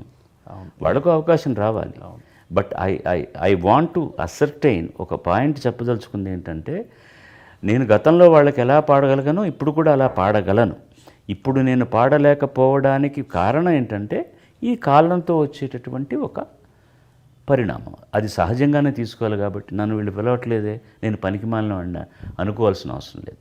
But I can definitely say, అది నేను వాళ్ళకి పాడకపోవడం మాత్రం వాళ్ళకి డెఫినెట్గా మైనస్ పాయింటే. అది కూడా నేను ఒప్పుకోకపోతే ఇంకెందుకంటే నేను బాలసుబ్రహ్మణ్యం మీకోసం ఎంజీఆర్ గారు లాంటి వారు ఓ 2 నెలల పాటు, అది మీరు చాలా మొగ్గ దశలో ఉన్నప్పుడే మీకోసం 2 నెలలు ఆగిన చరిత్ర ఉంది. ఆయిరం నిలవేవా. దానికి కారణం మీకు తెలుసు. వీడు పాడకపోతే నా పాటకు నాకు పెర్ఫార్మెన్స్ కుదరదని అనుకునే దశ కాదు అప్పుడు. కాదు, ఎలా ఉంటుందో ఆయనకు తెలియదు. జనంలోకి వచ్చే మొట్టమొదటి పాట ఎలా ఉంటుందో తెలియదు. మీరు అడిగిన ప్రశ్నలోనే సమాధానం ఉంది. అప్పటికి నేను ఇంతవరకు తమిళంలో 1, 2 పాటలే పాడున్నవాడిని. దానికి కారణం ఏమిటంటే, నేను చెప్పాను మీకు, చాలామంది ఇంటర్వ్యూలో చెప్పుంటాను, తెలుగు ఈ సందర్భంలో కూడా అది నేను చెప్పాలి. కొంతమంది ప్రాతస్మరణీయులు మనం కృతజ్ఞతాపూర్వకంగా అందరికీ వందనం చేయాలి. కాబట్టి నాకు టైఫాయిడ్ వచ్చిన తర్వాత పోస్ట్ పోన్ అయిపోయింది. ఇంకా నన్ను పిలవరు, వేరే ఎవరి చేతనే పాడించుకుంటారు అనుకున్నాను. పాడించడం కూడా న్యాయమే. నాకు మరో పాట ఇవ్వచ్చు. నాకు జ్వరం తగ్గిన తర్వాత మళ్ళీ వారి కారు వచ్చి నన్ను ఇంటికి తీసుకెళ్తే ఇదే పాట రిహార్సల్ చేస్తున్నాం. అడిగే ధైర్యం లేదు నాకు. ఎందుకు ఈ పాటను మీరు షూట్ చేయలేదా? మీరు రాజస్థాన్లో షూట్ చేయాలనుకున్నారు, దీని పర్మిషన్స్, దీంతోపాటు కొన్ని సీన్లు తీయాలి, ఒక 200 మంది జూనియర్ ఆర్టిస్టులు, డాన్సర్లు, అంతమందిని పెట్టుకొని ఈ పాటను తీయకుండా పోస్ట్ పోన్ చేయాల్సిన అవసరం ఒక సౌందరరాజన్ గారు దొరకలేదనుకోండి, అప్పుడు నేను ఒప్పుకుంటాను. బాలుడు అనేవాడు 2 పాటలు పాడినవాడే. రికార్డింగ్లో అయిన తర్వాత ధైర్యం చేసి అడిగాను ఆయన్ను, దీనికి కారణం చెప్పగలరా అని. నువ్వు ఇంజనీరింగ్ కాలేజీలో చదువుతున్నావు అన్నావు, వెళ్ళి నీ మిత్రులకు ఫస్ట్ డే రిహార్సల్స్ కాగానే ఈ పాట పాడి వినిపించుంటావు. వాడు మహదానందపడి ఉంటాడు, మావాడు ఎంజీఆర్కి పాడుతున్నాడని. రేపు ఏ కారణం వల్ల అయినా సరే సినిమాలో నీకు వేరే పాట ఇవ్వచ్చు. ఈ పాట నువ్వు పాడకుండా సౌందరరాజనో మరొకరు పాడారనుకో, వాళ్ళు ఏమనుకుంటారు? బాలసుబ్రహ్మణ్యం పాడిన పాట ఎంజీఆర్కి నచ్చలేదు, అందుకని ఆ పాటను తీసేశారు అనుకుంటే నీ భవిష్యత్తుకి అది మంచిది కాదు. అందుకని నీకోసం నేను షూటింగే పోస్ట్ పోన్ చేసి ఆ పాట నీ చేతే రికార్డ్ చేస్తున్నాను. ఎంతమందికి ఉంటుందండి ఇది? ఇది ఆయన గొప్పతనం తప్ప కావాలని కోరుకోవడం. అప్పుడు నేనేదో ఇంకొక 15 సంవత్సరాలు అయిన తర్వాత ఈ పాట బాలువే పాడాలని అనుకోవడంలో అర్థం ఉంది. నేను ఇంకా అసలు ప్రూవే కాలేదు అప్పటికి. అది ఆయన సంస్కారానికి నిదర్శనం. ఇప్పుడు ఇక్కడ జరుగుతుంది. మీరు ఎంతోమంది అడిగిన క్వశ్చన్కి ఏంటంటే, ఇది కాల పరిణామంలో వచ్చేటటువంటి సహజమైనది. కొత్త వాయిస్లు వస్తే వాళ్ళకి ఇవ్వాలని అనుకోవడం, అది మ్యాచ్ అవుతుందా లేదా, వాళ్ళు ఎలా పాడుతున్నారని కూడా ఆలోచన లేదు ఇప్పుడు. ఎందుకంటే ఒక పాట పట్ల ఉండేటటువంటి అవగాహన, ఒక పాట తయారు చేసే తీరు, రికార్డ్ చేసే తీరు, పిక్చరైజ్ తీరు అన్నీ కూడా మారిపోయాయి ఇప్పుడు. అందుకని దాని గురించి మనం ఏం బాధపడాల్సిన అవసరం లేదు. నాకు వచ్చే పాట నాదైతే పివి శ్రీనివాస్ గారు చెప్పినట్టు గానే గానే పే లిఖా హై గానే వాలేకి నామ్. ఆయన అంత అందంగా చెప్పారు. ప్రతి పాట మీద, ప్రతి బియ్యపు గింజ మీద ఎలా రాసి ఉంటుందో ఎవడు తినాలని, ప్రతి పాట కూడా ఇది ఎవరికి సంబంధించిందో, ఎవరికి చేరాలన్నో దేవుడు రాసి పెట్టే ఉంటాడు. నా పాట అయితే దాన్ని అవ్వడు కాదని లేడు, అది నాకే వస్తుంది. అంటే యాదృచ్ఛికంగా ఆ పాట ప్రస్తావన వచ్చింది కాబట్టి ఆ పాటలో యాక్ట్ చేసిన వారు జయలలిత గారు, ఎంజీఆర్ గారు. ఇటీవలే వారు పరమపదించడం, వారితో ఉన్న అనుబంధం చాలా తక్కువ అండి. గొప్ప అనుబంధం ఏంటంటే, ఆవిడ సినిమాలో 4 పాటలు పాడే సినిమాల్లో ఒక్క షోలో 3 డ్యూయెట్లు, ఆ 3 డ్యూయెట్లు నాతోనే పాడారు. అలాగా మొన్న దుబాయ్లో మేము ఆవిడ పరమపదించిన తర్వాత ప్రోగ్రాం చేస్తున్నప్పుడు వారి కోసం కాస్త ప్రార్థన చేసి మొట్టమొదటి పాట వారితో నేను కలిసి పాడిన పాటతోనే మొదలెట్టాం అనమాట. అలాగే ఆవిడకి ఒక ట్రిబ్యూట్ లాగా. సో అక్కడ ఆ రికార్డింగ్ థియేటర్ వరకు పరిచయం. ఎప్పుడైనా ప్రయాణం చేస్తున్న ప్లేన్లో కనపడితే ఎలా ఉన్నారు, బాగున్నారా అని అడగడం వరకే. ఆవిడ ఇచ్చినప్పుడు తమిళనాడు గవర్నమెంట్ అవార్డు తీసుకుంటున్నప్పుడు కులాసాగా ఉన్నారా అనేవారు, అంతే తెలుగు తప్ప. మాతృభాషగా ఉన్న వాళ్ళతో ఆవిడ తెలుగే మాట్లాడేవారట కదా. తెలుగు మాతృభాష అయి ఉండి మాట్లాడేవాళ్ళు తెలుగు కంటే చాలా బాగా మాట్లాడేవాళ్ళు. అవును. నెల్లూరులో ఒకసారి మన నంది అవార్డ్స్ ఫంక్షన్ జరిగింది. దాంట్లో నాకు అవార్డు వస్తే ఆవిడని ముఖ్య అతిథిగా, అప్పుడు తమిళనాడు ముఖ్యమంత్రిగా ఉన్నప్పుడు మన జనార్దన్ రెడ్డి గారు అప్పుడు ముఖ్యమంత్రి, ఆవిడని ఆహ్వానిస్తే ఆవిడ అక్కడ మాట్లాడిన పద్ధతికి నేను సుందరామూర్తి నా పక్కన ఉన్నాడు. ఏమిటయ్యా ఇది ఆవిడది. మా ఉపాధ్యాయులందరూ నాకు తెలుగు నేర్పించిన పద్ధతి, ఆహా. నెల్లూరుతో నాకు నా జన్మతో ఉన్నటువంటి ఒక సంబంధం మూలకంగా ఇక్కడికి పిలిస్తే నేను తప్పకుండా వస్తానని చెప్పి వచ్చానని చెప్పి, వారి తల్లిగారు కొన్నాళ్ళు రంగనాయకులపేటలో వాళ్ళ దాయాదులు ఉన్నారు, అక్కడంతా కూడా అయ్యంగార్ల అగ్రహారం అది, ఓకే. అక్కడ ఆవిడ ఉన్నారన్నమాట. అప్పుడు ఈవిడ చిన్నపిల్లగా ఉన్నప్పుడు కొన్ని సంవత్సరాలు అక్కడ ఉన్నారు. అది ఆవిడ గుర్తు చేసుకొని ఆవిడ చెప్పిన తెలుగు పద్ధతి నాకు భలే అందంగా అనిపించింది అనమాట. అందుకని మొదటి నుంచి కూడా మీరు వారితో పాడిన 3 డ్యూయట్లు తమిళ్వా అండి? తమిళే. ఇప్పుడు ఆవిడకి మాతృభాష ఏదని చెప్పాలి, తండ్రి తల్లి ఇద్దరూ అయ్యంగార్లు కాబట్టి ఇంట్లో మాట్లాడుకునే భాష తమిళం.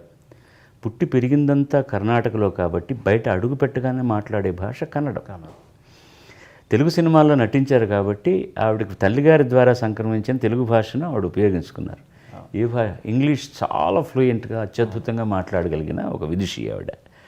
సో కొన్నాళ్ళ తర్వాత మన మాతృభాష ఏమిటని కళాకారులు మర్చిపోతాం, మనం మర్చిపోవడం ముఖ్యం. అవును. అందుకని నన్ను ఎవరు అడిగినా కూడా మాతృభాష ఏంటంటే సంగీతం అని చెప్తాను. అవును. ఈ మధ్య రష్యా ప్రోగ్రాంలో కూడా మీరు అదే చెప్పారు. సార్, నేను యూట్యూబ్లో ఒక వీడియో చూశాను. మీరు జాప్నాలో హెలికాప్టర్ ఆర్ చాపర్ దిగుతూ ఉంటే మీరు గంగయ్య అమరన్ గారు ఒక జన ప్రవాహం లాగా వచ్చి మిమ్మల్ని స్వాగతించడం. బహుశా మీరు జాప్నా ఫస్ట్ టైం వెళ్ళారు, వెరీ ఫస్ట్ టైం అండి. శ్రీలంక వెళ్ళి ఉంటారు కానీ జాప్నా శ్రీలంకలో ఎక్కువసార్లు కొలంబో అలాంటి చోట్ల కార్యక్రమాలు జరిగాయి, కానీ గత 30 ఏళ్ళుగా వెళుతూ రావడం జరుగుతుంది. ఈ ఇబ్బందికరమైన పరిస్థితులు అక్కడ సివిల్ వార్ జరుగుతున్న సందర్భంలో వెళ్ళడం అనేటువంటి 15 ఏళ్ళుగా జరగలేదు. అది ఎలా అనిపించింది అంతా? అది ఇవన్నీ అండి జీవితంలో చాలా మనం ఎవరమని తెలియజేస్తాయి. మనం చేస్తున్న పనికి ఎంతమంది స్పందిస్తున్నారు, కారణం ఏమిటి అని ఆలోచించినప్పుడు జన్మ సార్థకమైంది అనిపిస్తుంది. వాళ్ళు చివికి చితికిపోయినటువంటి తమిళ కుటుంబాలు ఉన్నాయి అక్కడ. ముఖ్యంగా యుద్ధం ఎక్కువగా జరిగింది అక్కడ. అక్కడి నుంచి రెక్కలు తగిన పక్షుల్లాగా ఒంటి రెక్కతో ఎగిరి ఎక్కడెక్కడో దేశాంతరాల్లో వెళ్ళిపోయి వాళ్ళ బతుకుతున్న వాళ్ళు, వాళ్ళ తాలూకు ఉండిపోయిన వాళ్ళు, మళ్ళీ తిరిగి వచ్చిన వాళ్ళు అక్కడ ఉంటూ సాంస్కృతిక కార్యక్రమాలకు దూరం అయిపోయారు. ఒక రేడియో టెలివిజన్ తప్ప వాళ్ళకు వైయక్తికంగా ఆర్టిస్టులను చూసే అవకాశం రాలేదు. దానికి బోల్డ్ కారణాలు వచ్చాయి. ఒక్కోసారి ఎవరన్నా వెళ్దామన్నా కూడాను ఇంకా తమిళీయులకు అక్కడ రావాల్సినటువంటి గౌరవం రాలేదు కాబట్టి ఎవరు వెళ్ళకూడదని ఆంక్షలు విధించిన కొన్ని సంస్థలు ఉన్నాయి. ఇలాంటివి జరుగుతున్న సందర్భంలో వాళ్ళకి దొరకలేదు. ఈసారి కూడా నేను వెళ్తున్నప్పుడు కొంతమంది మీరు వెళ్ళొద్దండి, ఇది ప్రభుత్వం, వాళ్ళకి మేము చాలా మంచి చేస్తున్నామని అడ్వాంటేజ్గా మాట్లాడడానికి మీ కార్యక్రమం దోహదం అవుతుందంటే నేను ఒకటే చెప్పాను, నేను ఇవన్నీ ఆలోచించట్లేదు. ఇప్పటికీ 3 నెలల నుంచి పబ్లిసిటీ జరుగుతోంది. It's a sold out show. ఆ టికెట్లు కొనుక్కున్న తమిళీయులు ఎవరైనా ఒక్కరైనా సరే నాకు ఒక ఉత్తరం రాసి మీరు రావద్దు సార్ అని అంటే నేను వెళ్ళను. లేకపోతే ఎంతమంది నన్ను నియంత్రించినా నేను వెళ్ళి తీరుతానన్నాను. నేను వెళ్ళిన దానికి కారణం కనిపించింది. ఎందుకంటే కొలంబో నుంచి దాదాపు 6 గంటల ప్రయాణం బై రోడ్ వెళ్ళాలి. టైం సేవ్ చేయడం కోసం నా కోసం హెలికాప్టర్లో తీసుకెళ్ళారు. అది కూడా ఒకసారి వెళ్ళడానికి మధ్యలో అనురాధపురంలో దిగి రీఫ్యూల్ చేసుకోవాలి, మళ్ళీ వెళ్ళాలి. జనం వాళ్ళు ఎక్కడో ఒక సెక్యూర్డ్ ఎయిర్పోర్ట్లో దించుతారు నన్ను అని అనుకున్నాను తప్ప, ఒక పెద్ద స్కూల్ ఉంది అక్కడ, ఆ స్కూల్లో తప్ప హెలిప్యాడ్ ఉండడానికి అవకాశం లేదు. పైనుంచి చూస్తున్నప్పుడు ఇంత జనం ఉన్నారు కదా, పోలీసులు ఉన్నారు కనపడుతున్నారు, కాకి యూనిఫామ్ నియంత్రిస్తారనుకున్నా. దిగి వెళ్ళే వరకు ఆగారు, ఎందుకంటే చాపర్ కాబట్టి వాళ్ళకు భయం ఉంటుంది. ఇక ఆ తర్వాత ఏ పోలీసులు నియంత్రించలేకపోయారు, కట్టుదిట్టం చేయలేకపోయారు. పట్టున్నారు, ముద్దు పెట్టుకుంటున్నారు, తాకుతున్నారు, ఏడుస్తున్నారు, అన్నీ చేస్తున్నారు. నేను ఇలా వెళ్ళిపోయాను. మిగతా వాళ్ళు ఏదో కర్రలు తీసుకొచ్చి అది ఇదే వదలండి అది ఇది అంటున్నారు. నేను ఏం పర్వాలేదు లేండి సార్, ఎవరు మేడపడి తొక్కారు నన్ను అని అలా వెళ్ళి కారు ఎక్కబోతూ కారు మీదకి ఎక్కి అందరికి నమస్కారం పెట్టి వెళ్ళాను. వాళ్ళు profusely they apologize to me, the security కానీ మిగతా వాళ్ళందరూ కానీ, మేమేం చేయలేకపోయాం సార్, సారీ మీకేమన్నా ఇబ్బంది కదని చాలా ఎంజాయ్ చేశాను అయ్యా, నేనేమిటో నాకు చెప్పారు వాళ్ళు. నేను ఇవాళ రావడానికి కారణం ఏంటో నాకు బాగా తెలిసింది. నేను రావడం వల్ల వాళ్ళు ఎంత ఆనందపడుతున్నారో తెలిసింది. ఇంతకంటే కావాల్సిన అవసరం లేదు. సముద్రం బ్యాక్డ్రాప్గా ఉంటుంది స్టేజీ, ముందర సముద్రం అంత జనం ఉన్నారు, అంత బాగా ఎంజాయ్ చేశారు. ఎంత ఆనందం వస్తుందండి ఇది కదా ముఖ్యంగా. ఇప్పుడు కుర్రతనం పొగరలో ఉన్నప్పుడు ప్రోగ్రాం చేసినప్పుడు జనం రావడం, మన రాత్రి ఇంకో ఊరు వెళ్ళడం, ప్రయాణాలు చేయడం. ఇప్పుడు ఇంకా వాళ్ళ కోసం పాడగలగడం, వాళ్ళు రావడం, ఆనందించడం మన ప్రొఫెషన్కి, మన వృత్తికి ఒక పరమార్థం దొరికింది అనిపిస్తుంది. ఎక్కడున్నా వాళ్ళు మనవాళ్లే కదా సార్. అయ్యా, భారతీయులు అందరం. అవును, సుష్మా స్వరాజ్ ఒకసారి పార్లమెంట్లో అంటున్నారు, సిర్ఫ్ సీమా పార్ హై వే లోగ్ ఇసీలియే హమ్ ఉన్కో చోడే కదా. మరి ఇప్పుడు మొన్న వరకు కలిసే ఉంది. గొయ్యి తీసి ఇలా లాగి అవతల పెట్టేయలేదు కదండి పాకిస్తాన్ కానీ శ్రీలంకన్ కాలుతో తన్ని నీళ్ళలో దూరంగా నెట్టేయలేదు కదా. నేను చిన్నప్పుడు రాస్తున్నప్పుడు భారతదేశపు నైసర్గిక స్వరూపము ఎల్లలు అంటే ఉత్తరమున హిమాలయము, దక్షిణమున శ్రీలంక, పడమట అరేబియా సముద్రము, ఉత్తరమున బంగాళాఖాతము అని చెప్పుకున్నాను తప్పించి ఇప్పుడు పాకిస్తాన్ లేని చోటుని ఎక్కడా చెప్పలేదు. అదే గుండె బరువు ఎక్కుతుంది అనమాట. ఇప్పుడు ఆ నైసర్గిక రూపాన్ని చూస్తుంటే వాళ్ళు విడిగా ఉండొచ్చు. ఇది రాజకీయపరమైన తేడా తప్ప జనాల్లో కూడా అది లేదండి. మనం ఏదో క్రికెట్ వచ్చినప్పుడు రాజకీయం గురించి మాట్లాడతాం కానీ వాళ్ళు రావడాలు, ఆనందపడ్డాలు, సంగీతం వినడాలు, సినిమాలు చూడాలు అన్నీ జరుగుతాయి. ఇది కేవలం ఒక రాజకీయానికి సంబంధించిన వివక్ష అంతే. పాకిస్తాన్లో మీకు ఎంతమంది అభిమానులు ఉన్నారు? అదే మీరే చెప్పారు. నూర్జహాన్ ఒకసారి ఒక ఇంటర్వ్యూలో మీ గురించి ఆ దేశపు మల్కియా తరన్నం అని బిరుదు ఆవిడకి, అంటే సంగీత సామ్రాజ్ఞి అని. ఆవిడ లతా మంగేష్కర్నే అన్నారు అలాగా. ఆవిడ ఏ లడక అచ్చాగారా ఆయన ఒక్కటి చాలదు, అంతకంటే ఏం కావాలి. ఒకసారి నేను హ్యాంబర్గ్లోనే ఎక్కడో రోడ్డు మీద వెళ్తుంటే ఒక అతను నన్ను దాటి వెళ్ళి మళ్ళీ వెనక్కి వచ్చి ఎస్పీ బాలసుబ్రహ్మణ్యం అయినా అన్నాడు. నేను ఎక్కడో బాంబే నుంచో గుజరాత్ నుంచో ఉన్నవాడని, భారతీయుడని అవును అన్నాను నేను. సార్ ఏదో కాదర్ ఖాన్ అని ఏదో చెప్పాడు. నేను ఐఎమ్ ఫ్రమ్ పెషావర్, మీ అంటే చాలా ఇష్టం, మీ పాటలు చాలా ఇష్టం అన్నాడు. గుండె ఉప్పం కదండి, ఎందుకు కాదు. సంగీతానికి వెళ్ళలు లేవు, రాజకీయానికి వెళ్ళలు ఉన్నాయి అంతే. ఖచ్చితంగా. ఇక్కడ విషయం ఏంటంటే ప్రతి రాజకీయ నాయకుడు పార్టీలకు అతీతంగా మిమ్మల్ని అభిమానిస్తారు ఒక కళాకారుడిగా. ప్రధానంగా నేను ప్రస్తావించదలుచుకుంది ఏంటంటే మోడీ గారికి మీ పట్ల ప్రత్యేకమైన అభిమానం ఉంది. మరి బహుశా మీరు ఆ విశేషాలు పంచుకుంటారో లేదో నాకు తెలియదు కానీ స్వచ్ఛ భారత్కి ఆయన ఏరి కోరి మిమ్మల్ని బ్రాండ్ అంబాసిడర్గా పెట్టారు సౌత్ నుంచి. ప్లస్ నేను విన్నది ఏంటంటే ఆయన మీ కళ పట్ల కూడా చాలా అనురక్తి ప్రదర్శిస్తారు, మీ పట్ల చాలా ప్రత్యేకమైన అభిమానం అని విన్నాము. ఇది కొంచెం ఈ నిజానికి కాస్త దూరమైన అతిశయోక్తి ఇది. అలాగే ఆయన నా పట్ల మాట్లాడిన 2 ముక్కల వల్ల కానివ్వండి, ఏదైనా కానివ్వండి, ఆయన నాకు గౌరవం చూపిస్తున్నాను. గౌరవం ఉంది తప్ప అంత ఇంటిమసీ లేదు మా ఇద్దరి మధ్య. ఇప్పుడు ఇక్కడ చాలామంది బ్రాండ్ అంబాసిడర్లు నేను ఒకడిని. దానికి కారణం ఆయన మాత్రమే కాదు, ఇక్కడ ఉన్నటువంటి వాళ్ళని అడిగి ఎవరైతే దానికి మర్యాద ఉంటుందని అడగడం, వెంకయ్యనాయుడు గారు లాంటి వాళ్ళు సంప్రదించినప్పుడు ఫలానా వాళ్ళని చెప్పడం నాకు వచ్చింది. కానీ ఆయన ఏరుకోరి నన్ను పెట్టలేదు దానికి. ఆయన నా పట్ల చూపించిన గౌరవానికి ఒకే ఒకసారి సందర్భంలో ఆయన కలుసుకున్నాను, నిదర్శనం అదే. పోయిన సంక్రాంతి సందర్భంలో మన నాయుడు గారు, వెంకయ్య నాయుడు గారు ప్రతి సంవత్సరం అక్కడ ఒక సంరంభం జరుపుతారు. దానికి అందరు రాజకీయ నాయకులు వస్తారు, పార్టీకి అతీతంగా అందరూ వస్తారు. అక్కడ ఉన్నటువంటి తెలుగు, తమిళ, కేరళ, కన్నడ సంఘాలకు సంబంధించిన వాళ్ళందరూ వచ్చి వాళ్ళ ఓ నృత్యం, ఓ పాట పాడడం జరుగుతుంది. ఆ సందర్భంలో తెలుగులో నేను చేసినటువంటి ఈ స్వచ్ఛ భారత్ గీతాన్ని విడుదల చేయడానికి మామూలుగా ముఖ్యమంత్రి గారు రారు, ఆయన ఎన్నో పనులు ఉంటారు. దీనికనే ఆయన రిక్వెస్ట్ చేస్తే వచ్చారు. ఆయన వచ్చి వేదిక మీద ఒకటే కుర్చీ, ఆయన ఎవరూ కూర్చోలేరు. వేదిక మీద కళాకారులు పర్ఫామ్ చేసి వెళ్ళిపోయేవారు. నాయుడు గారు మైక్ పట్టుకుని ఉంచుకుని వాళ్ళకు ధన్యవాదాలు చెప్పడం జరుగుతోంది. వచ్చిన వాళ్ళందరినీ ఆహ్వానించడం జరుగుతోంది. ప్రైమ్ మినిస్టర్ గారు వచ్చారు. నేను ఇంతకుముందు chief minister sorry prime minister గారు వచ్చారు. వేదిక మీద ఆయనకు ఒక ఆసనం ఉంది, కూర్చున్నారు. కూర్చుని ఆయన మాట్లాడిన తర్వాత, ఆయన చాలా ముక్తసరిగా మాట్లాడిన తర్వాత, అందరికీ శుభాకాంక్షలు తెలిపిన తర్వాత ఇది ఆయన చేత విడుదల చేయించి అది ప్లే చేశారు. ఆయన నుంచుని ఉన్నారు, నేను నుంచుని ఉన్నాను. నేను ఆయన్ని అయిన తర్వాత ఉపస్థిత్ కీజియే అన్నాను నేను. ఆప్ బైఠి అన్నారు ఆయన. అక్కడ ఒకటే కుర్చీ ఉంది. ఈ లోపల గబగబా వెంకయ్యనాయుడు పురమాయంతో ఇంకో కుర్చీ తెచ్చి వేశారు. అయినా కూడా మీరు కూర్చోండి అన్నాను ఆయన్ని.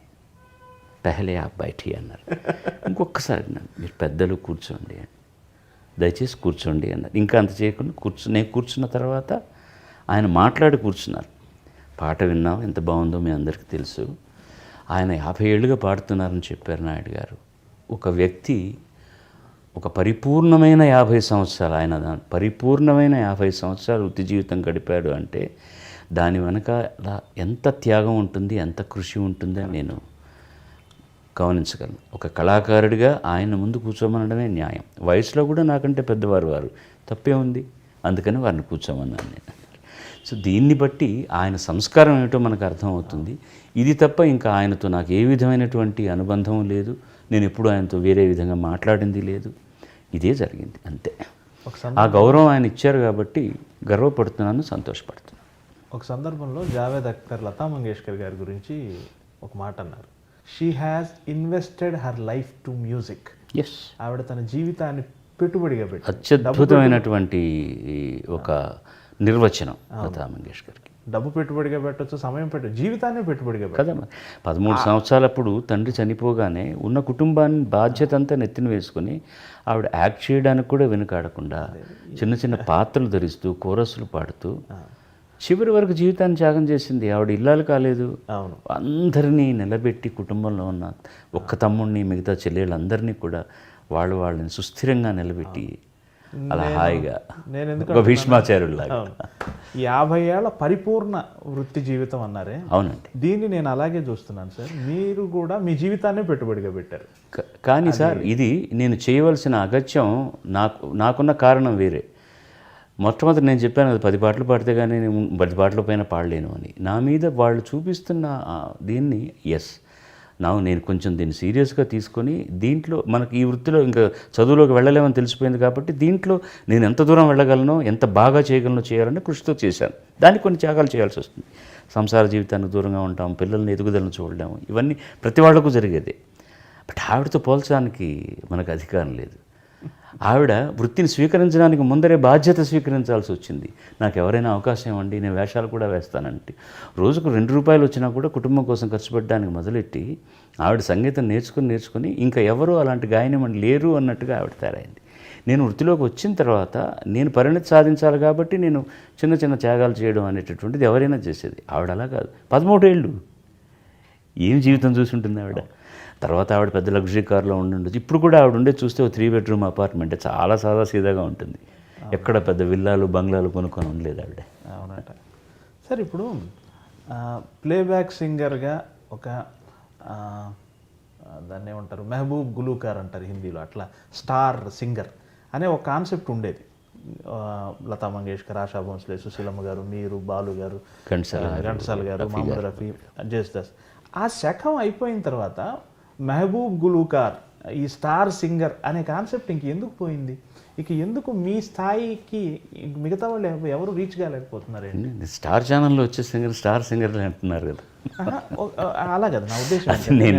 I was just making it lighter weight. కష్టం సార్ అది. కారణం ఏంటంటే ముఖ్యంగా ఒక కొత్త నేపథ్య గాయకుడిని గాయన్ని తీసుకుంటే వాళ్ళకి ఎక్కువ అవకాశాలు ఇచ్చి వాళ్ళకి పదును పెట్టి వాళ్ళ చేత మంచి జాబ్ని రాబట్టాలని తాపత్రయం ఉండేది.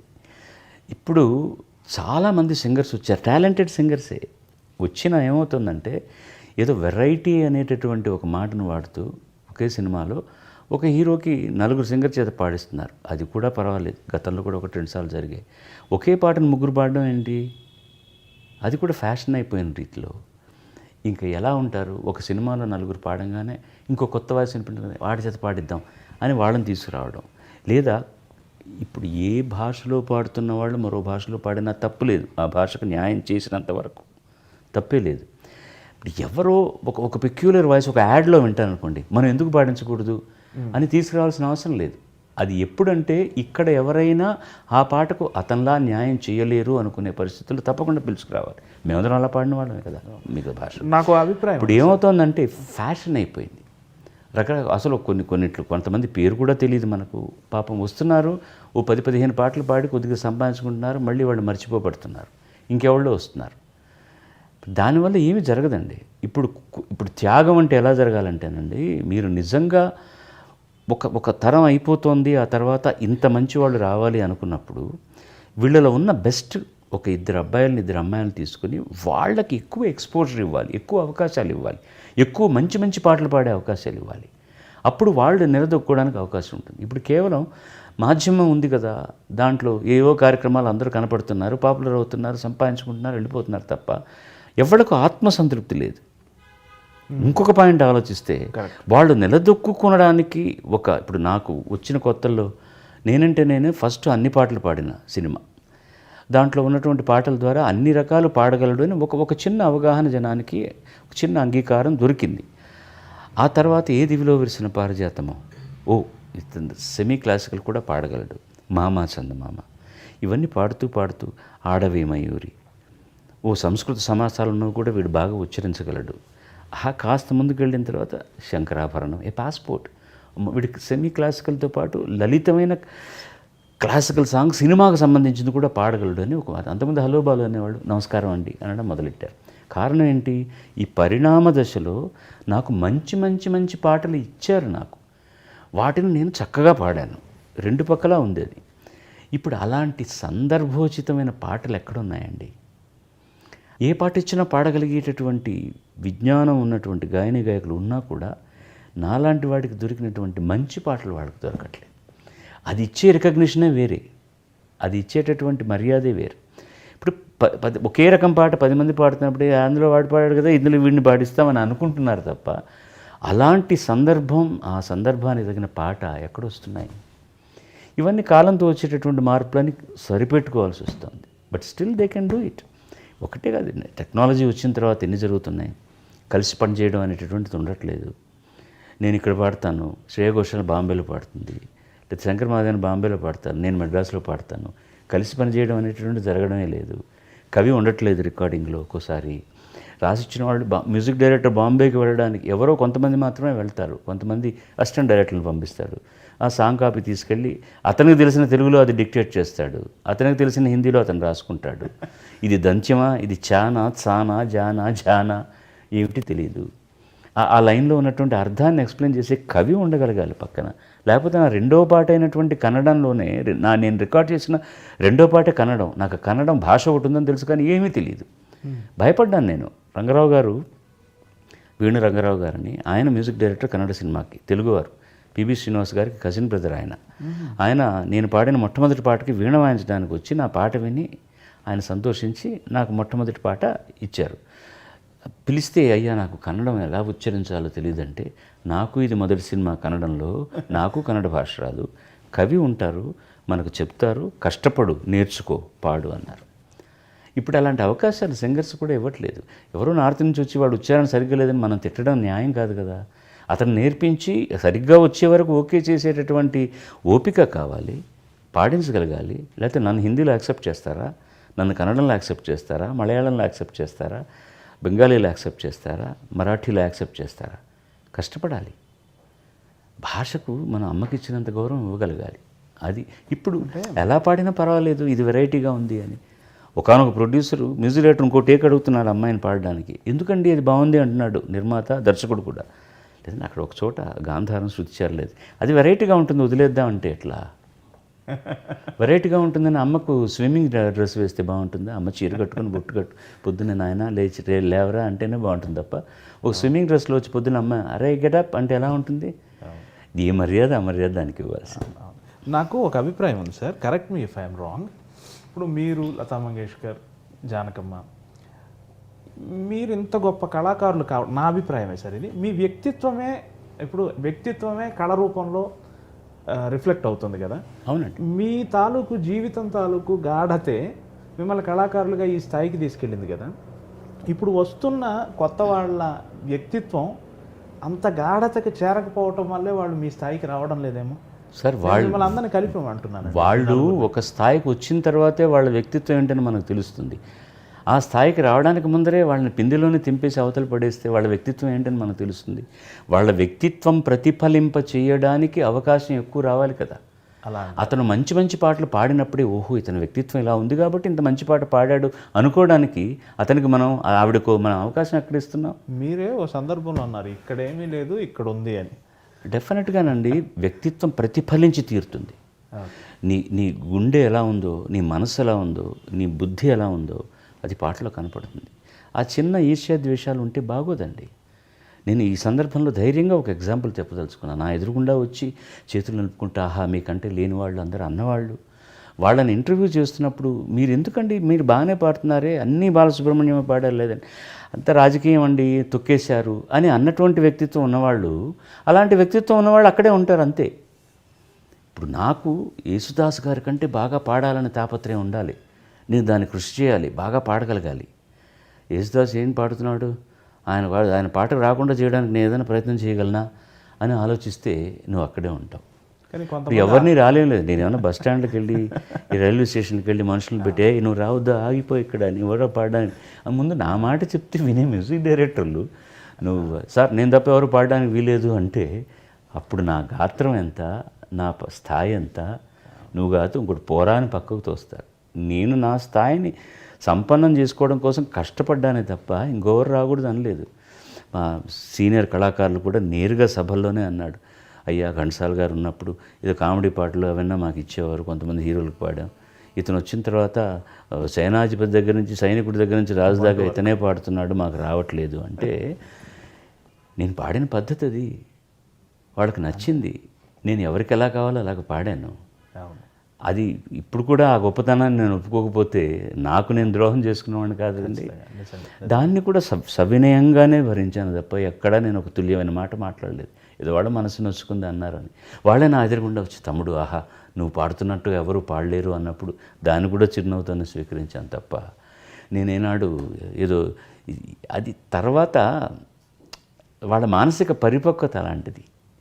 వాళ్ళు మాట్లాడేటప్పుడు ఎక్కడన్నా ఒక కెమెరా మన మీద ఉంది, మీరు ఎక్కువ పాటలు పాడలేకపోయారే బాలసుబ్రహ్మణ్యం గారు పాడుతున్నారు అన్నప్పుడు అయ్యా ఆయన నాకంటే బాగా పాడతాడు, నాకంటే గొప్పవాడు. నేను యేసుదాస్ గారి గురించి చెప్పట్లేదా, భానుమురళి గారి గురించి చెప్పట్లేదా, కిషోర్ కుమార్ గారి గురించి చెప్పట్లేదా, ఉన్నమాట చెప్పడానికి ఏంటి తప్పులేదు.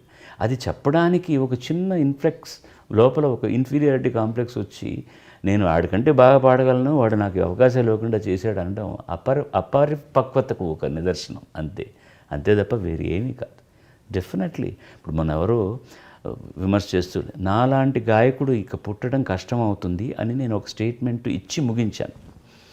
బాలసుబ్రహ్మణ్యం గారు మీరంటే మాకు చాలా గౌరవం, మీరు చాలా జాగ్రత్తగా మాట్లాడతారు, అంత మాట ఎలా అనేశారు మీరు అని.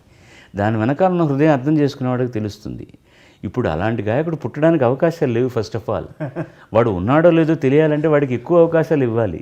అలాంటి అవకాశాలు రావట్లేదు ఎవరికి. నాకంటే గొప్పగా పాడే చాలామంది గాయనిమణులు గాయకులు నేను సూత్రధారిగా పనిచేస్తున్న ప్లాట్ఫామ్ నుంచి వచ్చారు. చాలా చక్కగా పాడగలిగిన వాళ్ళు, విద్వత్తు ఉన్నవాళ్ళు.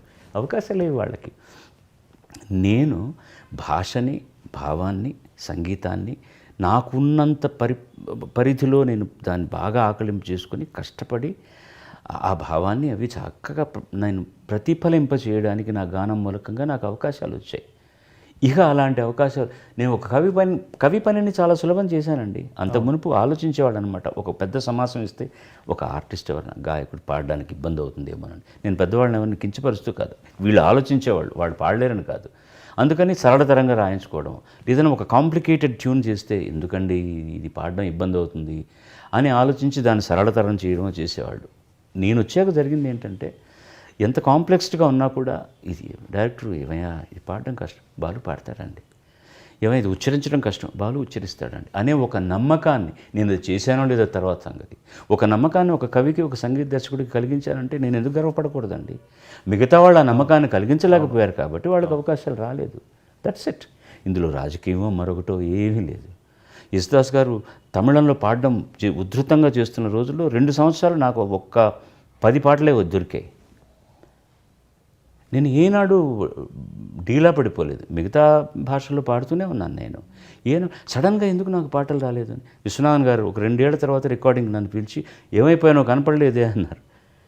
నేను ఎక్కడికి పోలేదండి, మీరు నన్ను 2 ఏళ్ల తర్వాత పిలిచారు అని. ఏమిటి అలా అంటున్నావు అన్నాడు. నిజం అన్నగారు, ఈ 2 ఏళ్ళు మీరు నన్ను పిలిచి మీరు కంప్లైంట్ చేయట్లేదు, మీ మరొక సోదరుడు అద్భుతంగా పాడుతున్నారు కాబట్టి ఎక్కువ పాటలు ఆయన చేత పాడించారు. నన్ను 2 ఏళ్ల తర్వాత మీరు పిలిచారు, ఇప్పుడు నాకు సంతోషంగా ఉంది అంతే తప్ప. ఆయన అసిస్టెంట్ని పిలిచి ఏం నారాయణ నాయర్ బాలను మనం 2 ఏళ్ళకి పిలవలేదండి. అవునండి అన్నారు. ఇది ఎలా జరిగింది అబ్బాయి అన్నాడు ఆయన. ఎలా జరగాలో అలా జరుగుతుందండి, ఇది న్యాయంగా జరగవలసిన పద్ధతి. నాకు మీరు ఇప్పుడు పాట ఇచ్చారు, నేను ఈ పాట మీద కాన్సన్ట్రేట్ చేసి నేను బాగా పాడాలి అంతే. మిగతా ఎవరెవరో పాడేస్తున్నారు అనుకుంటే ఆ సందర్భంలో వాళ్ళకు ఉన్నటువంటి విద్వత్తు దాన్ని కారణం పెట్టుకుని ఓ 2 పాటలు అత్యద్భుతంగా హిట్ అయిపోయాయి కాబట్టి అదే ఎంజీఆర్ గారు, అదే శివాజీ గారు అందరూ ఆయన చేత పాడించారు. సో ఈ సందర్భం జరిగిన తర్వాత మళ్ళీ అదే ఎంజీఆర్, అదే శివాజీ గారు నా చేతనే పాడించుకోవాలని అనుకున్నారు. ఇందులో పోటీ కాదు ముఖ్యం, ఒక కాల పరిణామంలో జరిగేటటువంటి ఇవన్నీ మామూలుగా జరుగుతాయి అంతే. కానీ దీన్ని అవతల వాడి మీద నేను అప్పుడు యేసుదాస్ గారు వచ్చేసారు, ఆయన మలయాళీ, ఎంఎస్ విశ్వనాథన్ గారు అప్పుడు చాలా స్థానికంగా అద్భుతంగా చేస్తున్నాడు, ఆయన మలయాళీ, అందుకు నేను ఎక్కడో తెలుగు వాడిని, నాకు ఇవ్వలేదు, ఈ మలయాళీ కలిసిపోయారంటే అంతకంటే కుసంస్కారం ఒకటి ఉండదు. ఎక్కడ గొప్ప ఉందో అక్కడ ఉప్పు కూడా నేర్చుకోవాలి మనం. విశ్వనాథన్ గారి టీంలో మీరు చాలా ముఖ్యులు. ఒక దశలో మీ పాటలు లేకుండా ఆయన సినిమాలే రాలేదు.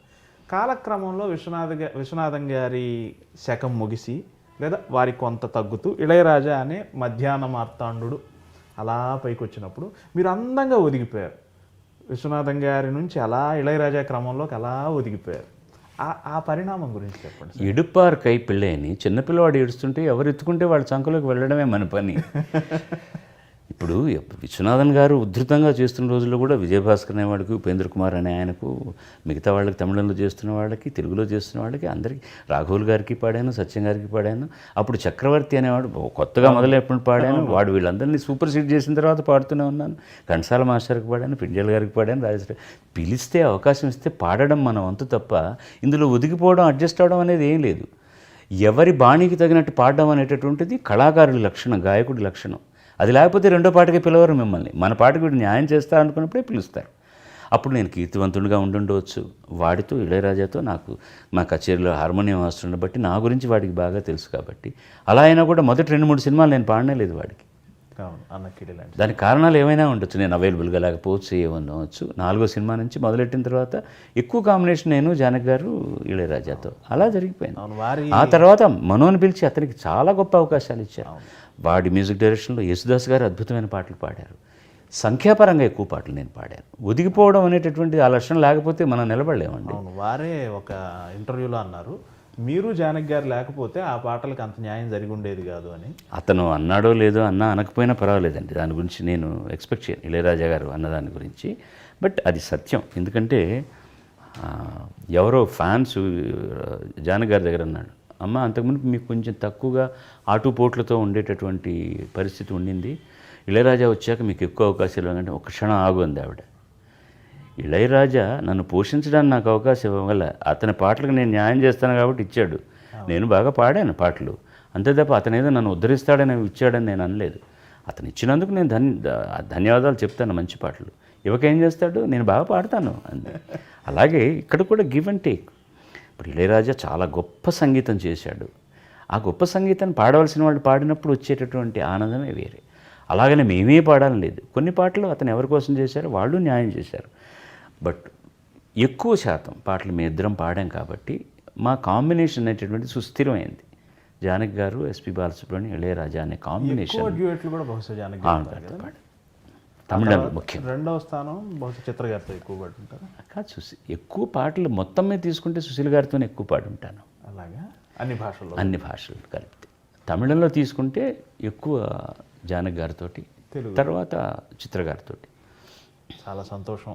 ఓ అందమైన సాయంత్రం ఇలా మీతో గడపగలగటం నిజంగా మనస్ఫూర్తిగా చాలా సంతోషపడుతున్నాను. ఆ విషయాన్ని మీకు ఒక కాఫీ ఇవ్వడం ద్వారా నేను తెలియజేసుకోవాలనుకుంటున్నాను. ఇప్పుడు ఈ కాఫీ ద్వారా నేను అందరికీ చెప్పేది ఏంటంటే, ఈ 2 గంటల సేపు మనం కాఫీ మీద మర్చిపోయాం. అది అవును, ఇది బాగా చల్లారిపోయింది. అవును, బాలసుబ్రహ్మణ్యం ఐస్ వాటర్ తాగుతాడు, ఐస్ కాఫీ కూడా తాగుతాడు.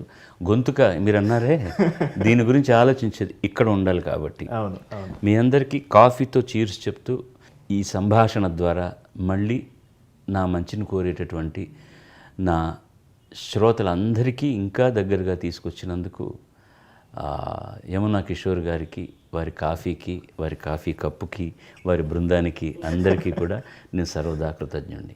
నా తరపున, మా కాఫీ కప్ తరపున, మా coffee with Yamuna Kishore team మొత్తం అందరి తరపున మీకు మరీ మరీ ధన్యవాదాలు. Thank you very much. Survey జనా సుజనా భవంతు, సర్వే సుజనా సుఖినో భవంతు. స్వస్తి.